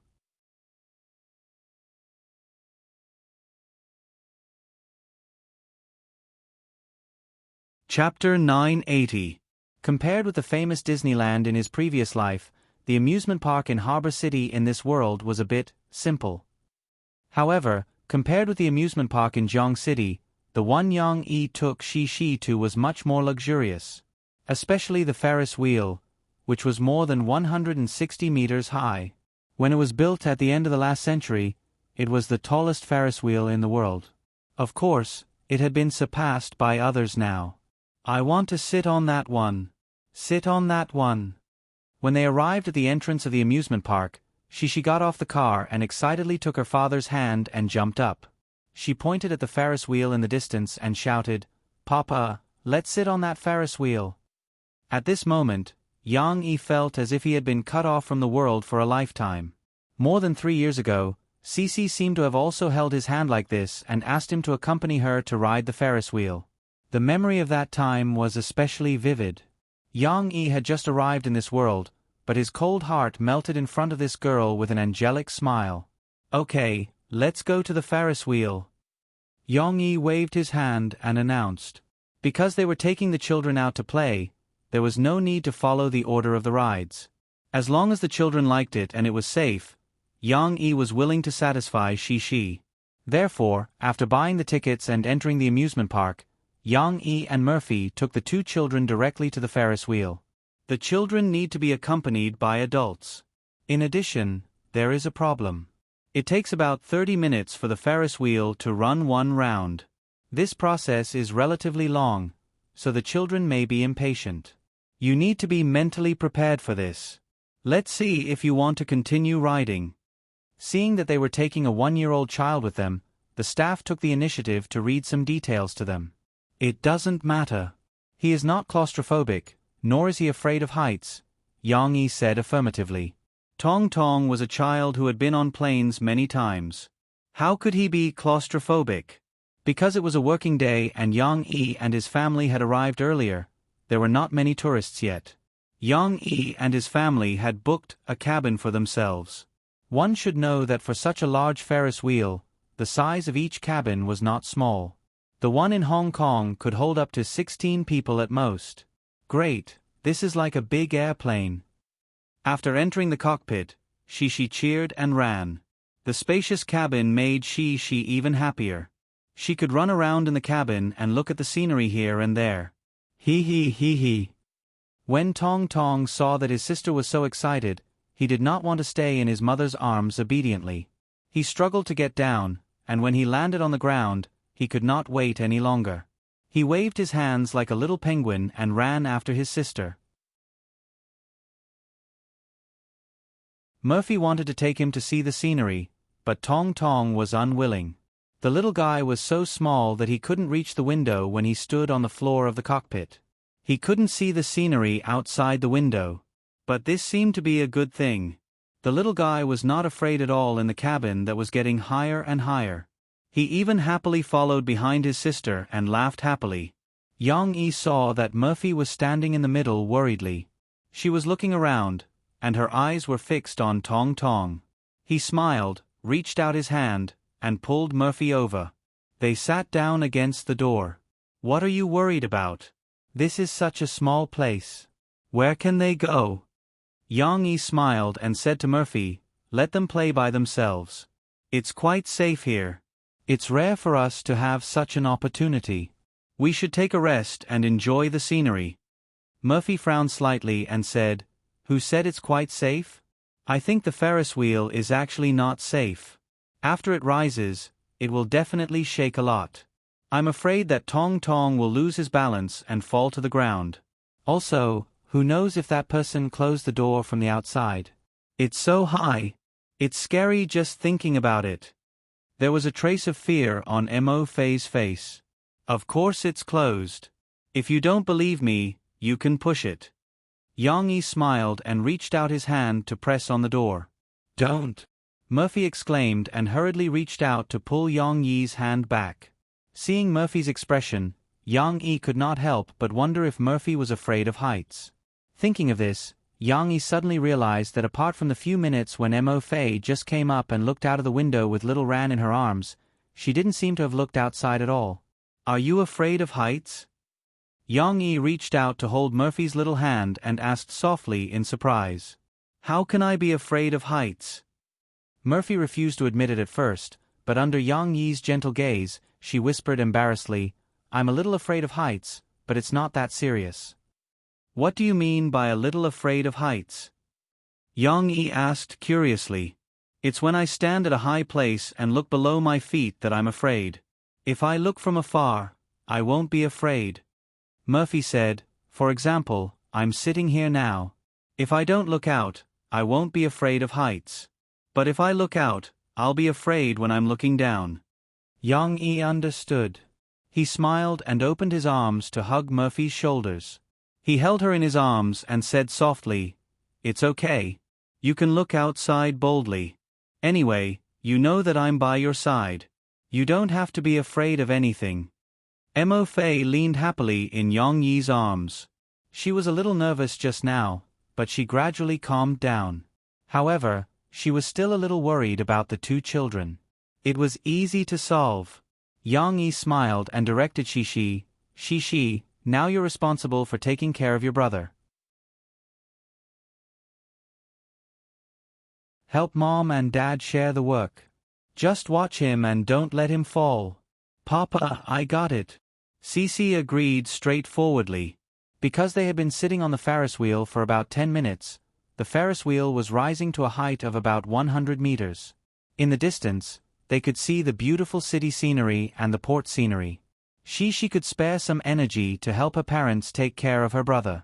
The little girl rolled her eyes and suddenly came up with an idea. Brother, do you want to stand at a high place? You can look far. She bent down, put her hands on her knees, looked at her little brother and said with a smile. They didn't know whether Tong Tong understood or not. When the little guy heard his sister ask him whether he wanted to or not, he immediately shouted in a loud voice, Yes, yes. So, Yang-yi and Murphy saw that Shi, who had thin arms and legs, was trying hard to pick up Tong Tong, who still had baby fat. Cece's two hands passed under her brother's armpits and hugged little Momo. Using all of her strength, she groaned and pulled little Momo up from the ground like she was pulling a radish.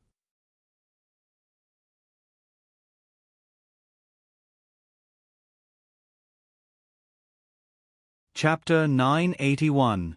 In fact, Tong Tong felt a little uncomfortable being hugged by his sister in such a position. Not to mention little Momo, when Mo Fei saw that Cece was about to pick up her brother, she quickly stood up and wanted to stop her. However, she was faster.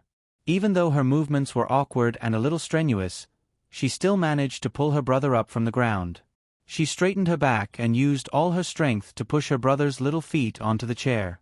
Fortunately, she was tall and managed to complete such a difficult movement. Seeing that she really carried Tong Tong, Murphy hesitated for a moment but did not stop her. However, they were still a little worried. Yang-yi also followed them worriedly. He and Mo Fei stood behind Cece, one on the left and one on the right. Once little Momo lost her balance, they could still reach out to help her. Yang-yi and Murphy were surprised by Shi and Tong Tong's actions. Tong Tong staggered and finally managed to stand firmly on the chair. Interestingly, Xiao Rui turned around on her own, and before she could stand firm, she wrapped her two little hands around her sister's head, using her sister as a safety pillar and hugging her tightly. She giggled and reached out to support Tong Tong's little body. She said, Papa, look at little brother. I can't see him. She was not afraid. She just thought that it was interesting. She wanted her father to see Tong Tong hugging his head and squeezing his forehead with half of his chest. Fortunately, Tong Tong did not intend to stay on the chair for long. After he stood firmly, he still had one hand on his sister's shoulder and the other hand excitedly waved at his mother. The little guy's intention was obvious. He wanted his mother to carry him down. Murphy, of course, understood. She reached out her hands and carried Tong Tong up from the chair. The little guy was obviously more comfortable in his mother's arms. He happily waved at his sister. However, Cece didn't give up on her goal just now. She stood beside her mother and tugged at her mother's clothes, calling out, Mama, little brother hasn't looked outside yet. Their seats were almost at the top of the Ferris wheel. It was the best time to look at the beautiful scenery in the distance. Let me do it. I can show him the view. Yang-yi smiled and took Tong Tong from Murphy's arms. He took care of Murphy, who was afraid of heights, and asked Shishi to come over and look outside the window. Papa, look, there's a river. At this time, Shishi's desire to show off increased. She had looked outside for a long time and was familiar with the scenery outside. She excitedly pointed into the distance and introduced it to her father. That's not a river. It's called a strait. Although it's a little small, there's seawater in the middle. Yang Yi gently introduced to the little girl. It was unknown whether or not little Momo understood what his father and sister were talking about. He stared at the direction his sister was pointing at with his big round eyes. Murphy came over and leaned on Yang Yi's arm. She whispered to Yang Yi, "He's not afraid at all. Of course, don't you know whose son he is?"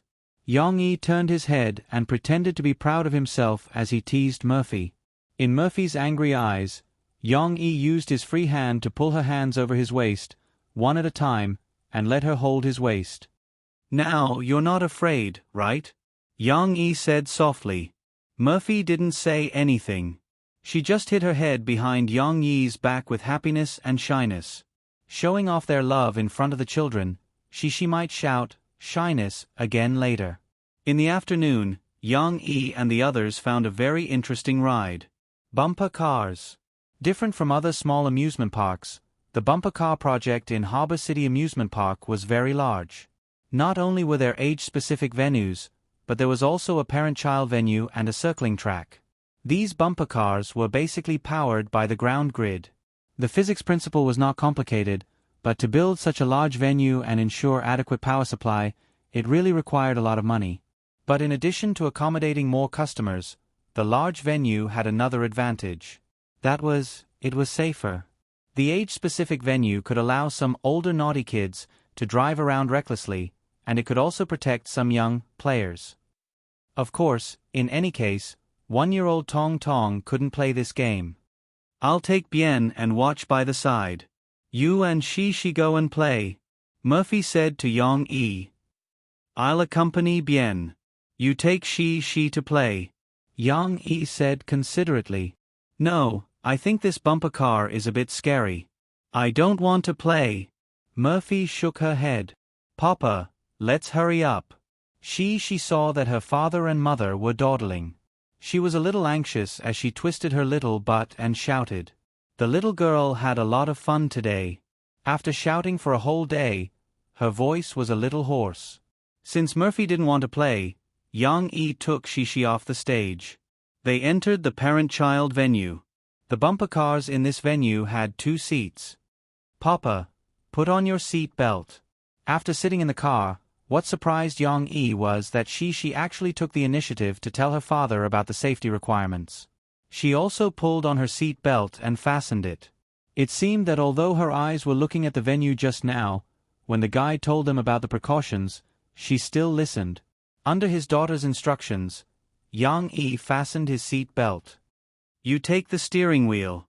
Papa will step on the gas pedal for you to control the speed. You should practice how to drive first." As Yang Yi spoke, he let Shi hold the steering wheel. His left hand was also placed on it, ready for emergencies. His right hand was around Shi's back and on the other side of the car. In this way, he could deal with any unexpected situation.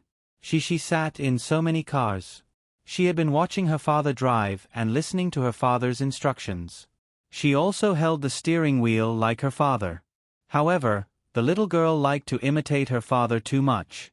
Yang Yi, who was skilled and bold, often only had one hand on the steering wheel. Sometimes, his left hand was on the window sill. Sometimes, his right hand was on the gear lever. Sometimes, he used his hand to poke at the screen to play music for Shi. Now, Shi also followed suit. She held the steering wheel with one hand and put the other hand on her small knee. She sat very obediently with her chest straight. "Hold the steering wheel with both hands. You have to drive seriously." Yang Yi didn't know whether to laugh or cry as he corrected her. Finally, everything was adjusted. Yang Yi stepped on the gas pedal and let Shi turn the steering wheel to the right. The car started. At this time, the steering wheel was turned back, and the car began to move in a straight line. This was the magical part of the bumper car. It didn't have a brake. When it was stopped or caught, turning the steering wheel to the right was to start moving forward. Turning the steering wheel to the left was to go backward. Of course, after the car started moving, the steering wheel function was the same as an ordinary car. This was also why when the car started moving, Yang Yi let she turn the steering wheel back. Otherwise, their car would turn to the right. She was fine. She didn't think so much for the time being. When she saw the bumper car start moving, the little girl shouted excitedly, "Do do do! Start moving!" This was the sound of the little train starting, "do do do," that she learned from the cartoons on TV. Usually, Yang Yi's car wouldn't make any sound. However, do do do do is just do do do. Now, our young female driver is driving.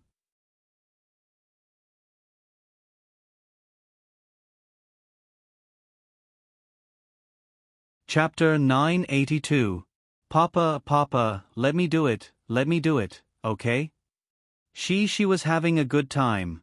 Under Yang Yi's steering, her bumper car turned left and right, steadily driving in the field. But after all, it was her father who was helping her turn the steering wheel. She's two small hands were holding the steering wheel, but she couldn't control it freely from the beginning to the end. Soon, the little girl began to be unsatisfied with watching from the sidelines, eagerly begging her father to give her independent control. "Then you try, be careful with the steering wheel." Yang Yi didn't have any objections. He put his left hand down from the steering wheel and smiled at Shi. The car was still moving forward, and Shi's excited little face showed a trace of nervousness. Now that she was the only one holding the steering wheel, the little girl was a little uncertain. But this was like an adventure, and she still wanted to give it a try. After a while, a bumper car appeared in front of them. She didn't even think about it. She screamed and turned the steering wheel fiercely. Suddenly, the car turned to the right and crashed into another car. "Stop, turn the steering wheel back," Yang Yi instructed. But how could she care about it? The little girl's mind was blank at the moment. She only knew to open her crystal-clear eyes in surprise, and her two small hands were holding the steering wheel tightly. Yang Yi had no choice but to reach out to help her hold the steering wheel, but it was a bit late. Even though he turned, Shi's bumper car still followed the inertia and hit the bumper car in front of them. "Sorry, I didn't control it well." Yang Yi saw that he hit someone else, and he was very embarrassed and apologized to the other party. However, this was the most common scene in the bumper car field. Everyone was used to it. They smiled, reversed their cars, and took their children to play. "Do you want to continue? Do you want Dad to help you drive?" Yang Yi thought that she was scared, and said to the little girl with a smile. However, she was still in high spirits. No, Papa, I want to drive it myself." She giggled. Yang Yi didn't insist. The air-cushioned bumper carts weren't fast, so it wouldn't be a big problem if they hit each other. Yang Yi let go and let Shi play by herself. However, when Yang Yi let go of her hand and put it aside, Shi felt insecure again. The little girl leaned forward, and her two small hands left the steering wheel. One of her hands pressed on the front of the car, and the other pulled her father's big hand over to put it on the steering wheel. At this time, she smiled with satisfaction. "Papa, put it here but don't move." Fortunately, there were no other bumper cars in front of them in just 2 seconds. Otherwise, the little girl would have screamed again. At the side of the field, Murphy looked enviously at she driving the bumper car. Even though Yang Yi tried his best to correct them when they were in danger, the bumper cars weren't as easy to control as a car. Moreover, even if you were driving well, other people would still hit you. Therefore, Shi's screams were very interesting. "Mom!" Little Pai was in his mother's arms, looking left and right, looking for traces of his sister in the middle of the cars. However, at this time he seemed to be very interested. He patted his mother's shoulder and pointed at the bumper cars eagerly. "You are still young. You can't play." Murphy pulled the little boy's hand back and waved at him with a smile. "Yes." Tong Tong was anxious. He pulled his hand away from his mother's and pointed at the bumper cars again. Unfortunately, Tong Tong didn't get what he wanted. Even though he really wanted to play, he was still too young. No matter how much he pouted, he couldn't get his parents' permission. "Do you want to play too?" When Yang Yi came back with Cici, who still wanted to play, he saw Mo Fei, who was looking at him eagerly. He said with a smile, "Didn't you just say that you don't like to play this bumper car?" "That was just now." "I didn't say that just now. Now, I think it's quite interesting," Murphy said shamelessly. How could Yang Yi not satisfy Murphy's little wish? Since she also wanted to play again, Yang Yi took the initiative to take care of Tong Tong. "Mom, I'll teach you how to drive." "Do I need you to teach me?" "Your mom, I'm better at driving than you are." "But Papa said that I'm good at driving." "But you still hit a lot of cars." "Mama saw it from the side." Before they sat in the bumper cars, Murphy and she started to argue. Listening to their excited voices, Yang Yi shook his head with a smile. He held Tong Tong, who couldn't play in the bumper cars, anxiously pointed at his mother and sister, and was about to make a fuss. "Let's go and see what's delicious." Yang Yi tried to divert the little fellow's attention, but this time, he pointed at a stall not far away that was selling colorful cotton candy and shouted, "Look, Momo, what's that? It looks delicious." As night fell, at the entrance of the Harbor City Airport, there were several paparazzi with a few small bags and cameras in their hands. They were trembling and stamping their legs.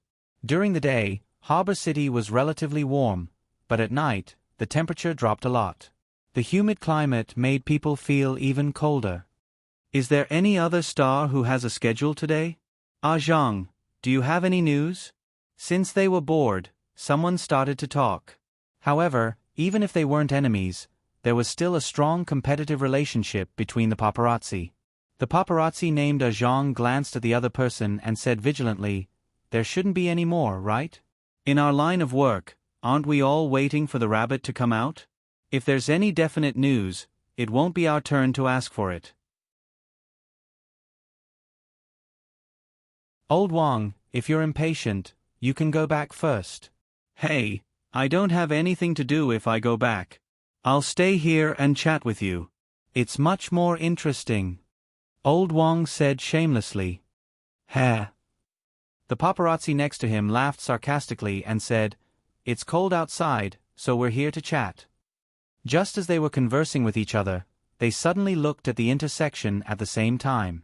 At this time, Yang Yi, Murphy, and their two children were talking and laughing as they got out of a car.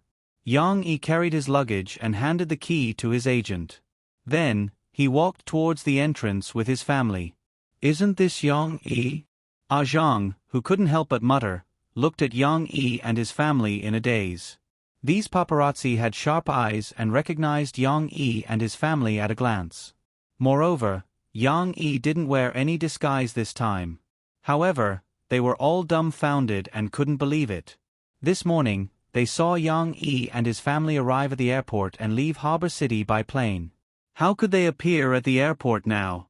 It doesn't make sense. Old Wang also scratched his head. But soon, their professionalism made them come back to their senses.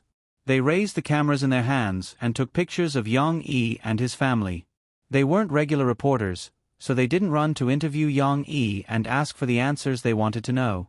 But whether it was Ah Zhang, Old Wang, or the other paparazzi, they were all ecstatic at this moment. Big news, there must be big news.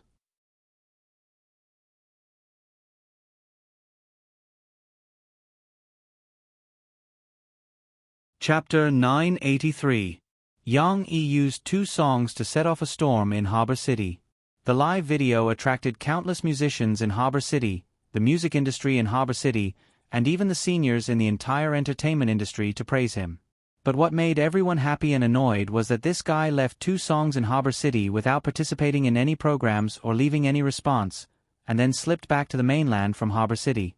Of course, the real influence covered the whole Harbor City, and it was on the day when Shishi had returned to Zhongqing and was about to go to the school to get the student handbook. At this time, the mainland media had not yet realized the excellence of Yang Yi's 2 songs. They just followed and reported the news about Yang Yi in Harbor City. Many reporters were even very surprised. Yang Yi just went to Harbor City to sing, and habitually threw out 2 new songs. Is there a need to be so excited? Yang Yi's new songs always appeared when you didn't expect it, and brought people a surprise. But the mainland media was already used to it. The surprise was only for the fans. For them, this was just Yang Yi's normal operation. However, they were very interested in the news reported by some entertainment tabloids in Harbor City. Especially the news that Yang Yi's family appeared twice in Harbor City. Many domestic media treated it as a funny news, and re-edit and reprinted it. Yang Yi is playing with Harbor City's paparazzi, and he also knows the art of cloning? Entering and leaving the airport twice a day, Yang Yi performed a miracle in Harbor City. Shocked, the appearance of this star scared a group of reporters to death. Of course, there were also media reprinted a report from an entertainment tabloid that was good at digging out information about ordinary people's micro-broadcasting. This entertainment tabloid, through keyword search, found the secret of Yang Yi's family's return from an ordinary person's micro-broadcasting. Speaking of which, it was quite interesting. The girl from Hong Kong also played with her boyfriend at the amusement park yesterday, but she did not recognize Yang Yi and Murphy at that time. But coincidentally, when her boyfriend took a picture of her playing the bumper cars, he also took a picture of Yang Yi and his family. When the girl in Hong Kong came back at night, she browsed through the photos, selected them carefully, and edited them. When she was about to upload them to micro-broadcasting, she suddenly realized that she had met this family in the amusement park. When the mainland media reprinted the news, they were not polite to the paparazzi in Hong Kong. They directly changed the title to the following: Heartwarming. He racked his brains just to play with the children. In order to get rid of the paparazzi, Yang Yi makes a golden cicada escape at Harbor City Airport. In the article, the online media even joked that Yang Yi and Murphy, the 2 famous stars of the Gu family, had abandoned their fans and reporters for the sake of their children. The media in Harbor City shouldn't make a fuss over nothing. After Yang Yi came back from Hong Kong, under the influence of the mainland media, he had transformed into a comedian who was responsible for other people's jokes for the week. Today was the big day when Shishi went back to school to get the student handbook. Yang Yi was busy driving Shishi back to school early. Today, she did not need to wear the school uniform, so Shishi could finally wear her favorite dress to school. To be exact, this was a more fashionable hoodie that Murphy had picked for Shishi. It was an imitation of the adult-style children's clothing. Although Murphy was afraid that Shishi would be cold, and also let the little girl wear a pair of slim-fit jeans, these could not take away the limelight of this bright yellow hoodie. The hoodie was very attractive. On one hand, it was lively bright yellow, and on the other hand, it looked slightly special. If it was worn by other girls, it was afraid that this dress would be a little bit too big. However, Shishi was not only thin, but also very tall. The little girl's pair of thin and long legs just happened to hold up this hoodie. After Yang Yi sent Shishi to school, when he got out of the car, the lively and beautiful little girl attracted the attention of many passers-by. He didn't know that Cici had excitedly jogged all the way into the teaching building. When she walked into the classroom, the originally noisy class 3 of the first grade instantly became absolutely silent. A group of mischievous little boys were just talking noisily about their experiences over the past few days. In the end, they suddenly realized that a fairy who looked like she was dancing in a field of tender yellow rapeseed flowers had barged into their field of vision. Usually, everyone was wearing the school uniform, and the girl's hair was tied up, so everyone looked the same. But now, Shishi's dressing seemed to have widened the gap between everyone. Not only was there a gap in fashion taste, but it also made people feel that Shishi was taller than them in height and appearance. She had suddenly become more vivid. Where did this beautiful girl come from? She looks like a little fairy. Perhaps many of the boys were dumbfounded at this moment, and perhaps they were also muttering in their hearts. Fortunately, the only ones who were foolish were the little boys who were still in a daze. The girls were only shaken by Shishi for a moment, but they quickly came back to their senses. For example, Lu Xiaoyu quickly came back to her senses and exclaimed excitedly, "Wow! Shishi, you're dressed today. your dress is so beautiful. Lu Xiaoyu felt that Xi-Xi's dress did not look like a dress, but more like a dress. No, it looks like a dress again. Why can't I tell? Lu Xiaoyu was a little confused. Xi pulled the hem of her hoodie and twisted it with a smile. Then, she simply turned around and showed it to her deskmate, saying sweetly, "Actually, it's a dress. Mom said that this is called a hoodie. It looks a little like a dress, but it's very long." "Yeah. But you're wearing pants, so I thought it was a dress." Lu Xiaoyu waved her hand and giggled, "But I still like it. It's really beautiful. I really want my mom to buy one for me." Buy it, buy it." She egged her on, "Buy a dress like this and wear it to my house to play. We can wear it together. It looks really good." "I see." Lu Xiaoyu was tempted. She clenched her fists in front of her chest and looked at Xi-Xi's dress with envy. After a while, Lu Xiaoyu realized that she had neglected something.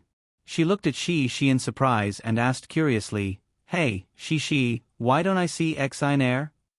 Didn't Xi and Lan Xin come to school together and go home together?" To be honest, Lu Xiaoyu was very envious of them. It would be great if she had a friend with her on the way home from school. It would be best if it was Xi, hee hee. Xin Air won't come. Xi said to Lu Xiaoyu, "She and her papa went abroad to play and can't come back yet. Her papa has already told the teacher and asked me to help her bring her things home." "Go abroad to play. It's so good. I haven't been abroad before," Lu Xiaoyu said with envy. "It's also very fun to play in China. Hee, little you, let me tell you, I went to Harbor City with my papa to play. We just came back last night. We were still playing in the amusement park in Harbor City yesterday." Cici excitedly told Lu Xiaoyu about her experience of driving the bumper car. At this time, the acting class monitor, Chao Rolin, walked in from the front door of the classroom. She looked around the classroom and walked to Xi and said, "Yang Xi, Teacher Li asked you to go to the office. She's looking for you."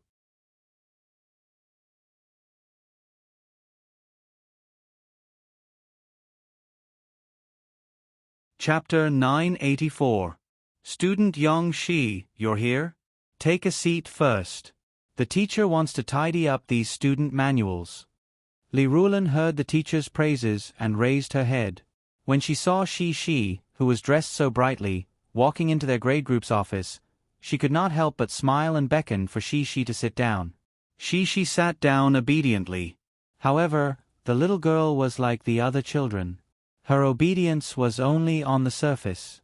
She was still curious in her heart. Her big black eyes turned around. She looked at a small iron tower on Teacher Lu Xuanxuan's desk next to her and then looked back. "Teacher, do you want me to help you get the test paper?" The little girl blinked her eyes as she looked at the 2 mountains of test papers and student manuals on the table and asked softly. Li Rulin was stunned for a moment and said with a smile, "Thank you, but there's no need. The teacher can do it herself." She simply tidied up the work at hand and took out a test paper. She pointed at the handwriting on the back and said, "Yang Xi, the teacher asked you to come over today. There are mainly a few questions. Take a look first. Is this Chinese test paper yours?" She was a little confused. She didn't know what the teacher meant by this sentence. However, she still recognized her handwriting and the answers that she had written, so she nodded. "Do you know why the teacher asked this?" She shook her head. "Look, you didn't write your name in front of the test paper." Li Rulin flipped the test paper over and spread it out on the front. She pointed at the area on the left where the name was written and said gently. She widened her eyes in surprise. She saw that the blank area was circled by a few red strokes. She really forgot to write her name. At this moment, the little girl immediately recalled the scene of last week's exam. At that time, Teacher Li handed out the test paper. When she received it, she was still thinking that she could finish the exam quickly so that she could go to Hong Kong to play. Therefore, she did not write her name and directly started to do the first question. It was true. She really didn't write her name. She lowered her head in shame and sat there obediently, not knowing what to do. She was also worried that the teacher would reprimand her. Although she was an excellent student and rarely got scolded, the feeling of being scolded still didn't feel good. However, Li Rulan didn't have any intention of scolding Shi. Her tone was still as friendly as before, but her expression was more serious. Young Shi, the teacher remembers that you weren't focused during the exam, right? If you don't concentrate during the exam and don't write your name, that won't do. Now, because you're only taking a small final exam, the teacher can recognize your handwriting. But what if you're taking an exam in our city, or a small entrance exam? In such an exam, there will be a lot of people. Moreover, the person who will mark your exam papers can't be Teacher Li. Then, who will help you recognize that this is your exam paper? Li Rulan said. Shi's mouth was slightly open in surprise. She didn't know how to reply and could only listen obediently. You have to know that if you don't write your name on this exam paper during the exam, you won't have any results. It's equivalent to taking this exam for nothing. The only thing you can get is 0. Do you understand what the teacher means? Li Rulan said seriously, this is the basic discipline of the exam. So when the teacher handed out the exam paper, he emphasized that you must remember to write your name. In order to leave a deeper impression on Shi, Li Rulan also took out a ballpoint pen. Of course, the tip of the pen hadn't been pressed out yet. She just pretended to gesture so that Shi could see that her score was about to be crossed out and filled in with a duck egg. Shi suddenly opened her small mouth slightly. Looking at Teacher Li's movements, her big eyes revealed an expression of surprise, nervousness, fear, and grievance. With mixed feelings, the little girl's big eyes filled with grievance and a trace of mist floated up. Do you know the seriousness of doing this? If it's a big exam and you don't write your name seriously, your score for this subject will really only be 0. Li Rulan asked seriously. The little girl pursed her little mouth aggrievedly and nodded her little head lightly. She was about to cry. Since she was young, she had always been a good student. At home, her father praised her. In kindergarten, Teacher Mu and the other teachers also praised her. Even in primary school, she had always been the student with the best grades in class. Getting 0 marks in an exam, this was the first time in her life. However, she didn't cry because she seemed to have heard a trace of hope from the teacher's words. The little girl looked at the teacher pitifully, hoping that the teacher would take pity on such a pitiful, adorable, obedient and well-behaved child and be especially merciful. Of course, Li Rulan didn't really intend to give Shi 0 marks. Otherwise, she wouldn't have called Shi over and said such a thing. Last week when she saw the exam paper, Li Rulan had thought deeply about it. The purpose of education was mainly to impart knowledge and encourage people to improve themselves, not to punish students. Furthermore, the purpose of punishment was to make a deeper impression on the child so that they wouldn't make the same mistake again. For a first-year primary school's first semester final exam, to a child, it was also the first exam in a strict sense. Deducting a child's marks completely just because she forgot to write her name, this method was a little overboard. Moreover, it could easily dampen a child's enthusiasm for learning. This went against the purpose of education. Therefore, Li Rulan chose another way to let Shi recognize her mistakes and remember that she wouldn't make the same mistake again. After Yang Yi sent Shi to school, he didn't leave. Instead, he drove around the neighborhood a few times. Then, he parked the car by the roadside in front of the school gate and waited for Shi to come back after collecting the student handbook and winter vacation homework. According to the teacher's previous notice, the distribution of these items and the subsequent teachers meeting with the children would take about an hour. The interval wasn't long, so Yang Yi didn't have to make a trip home.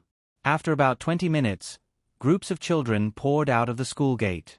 Yang Yi turned off the music in the car and scanned the crowd with rapt attention. Soon, Yang Yi saw a small and familiar figure appear at the school gate. Of course, the bright yellow color of the clothes was also more obvious. Yang Yi smiled slightly, got out of the car, and crossed the road to welcome Shi. Although Shi knew where his car was, Yang Yi wouldn't let his daughter cross the road alone. Papa! When Shi saw her father, she pouted her small mouth and pounced on him. What's wrong? Why are you so sad? Yang Yi was a little surprised. Wasn't the little girl in a good mood today? Why did she have such an expression after coming back from school? Moreover, she was really sad. She stretched out her two small arms and asked her father to pick her up. Yang Yi picked up the little girl. Fortunately, his body was very tall and sturdy. Now she, who had grown into a little beauty, was supported by his arm. She could still sit on his arm like when she was a child.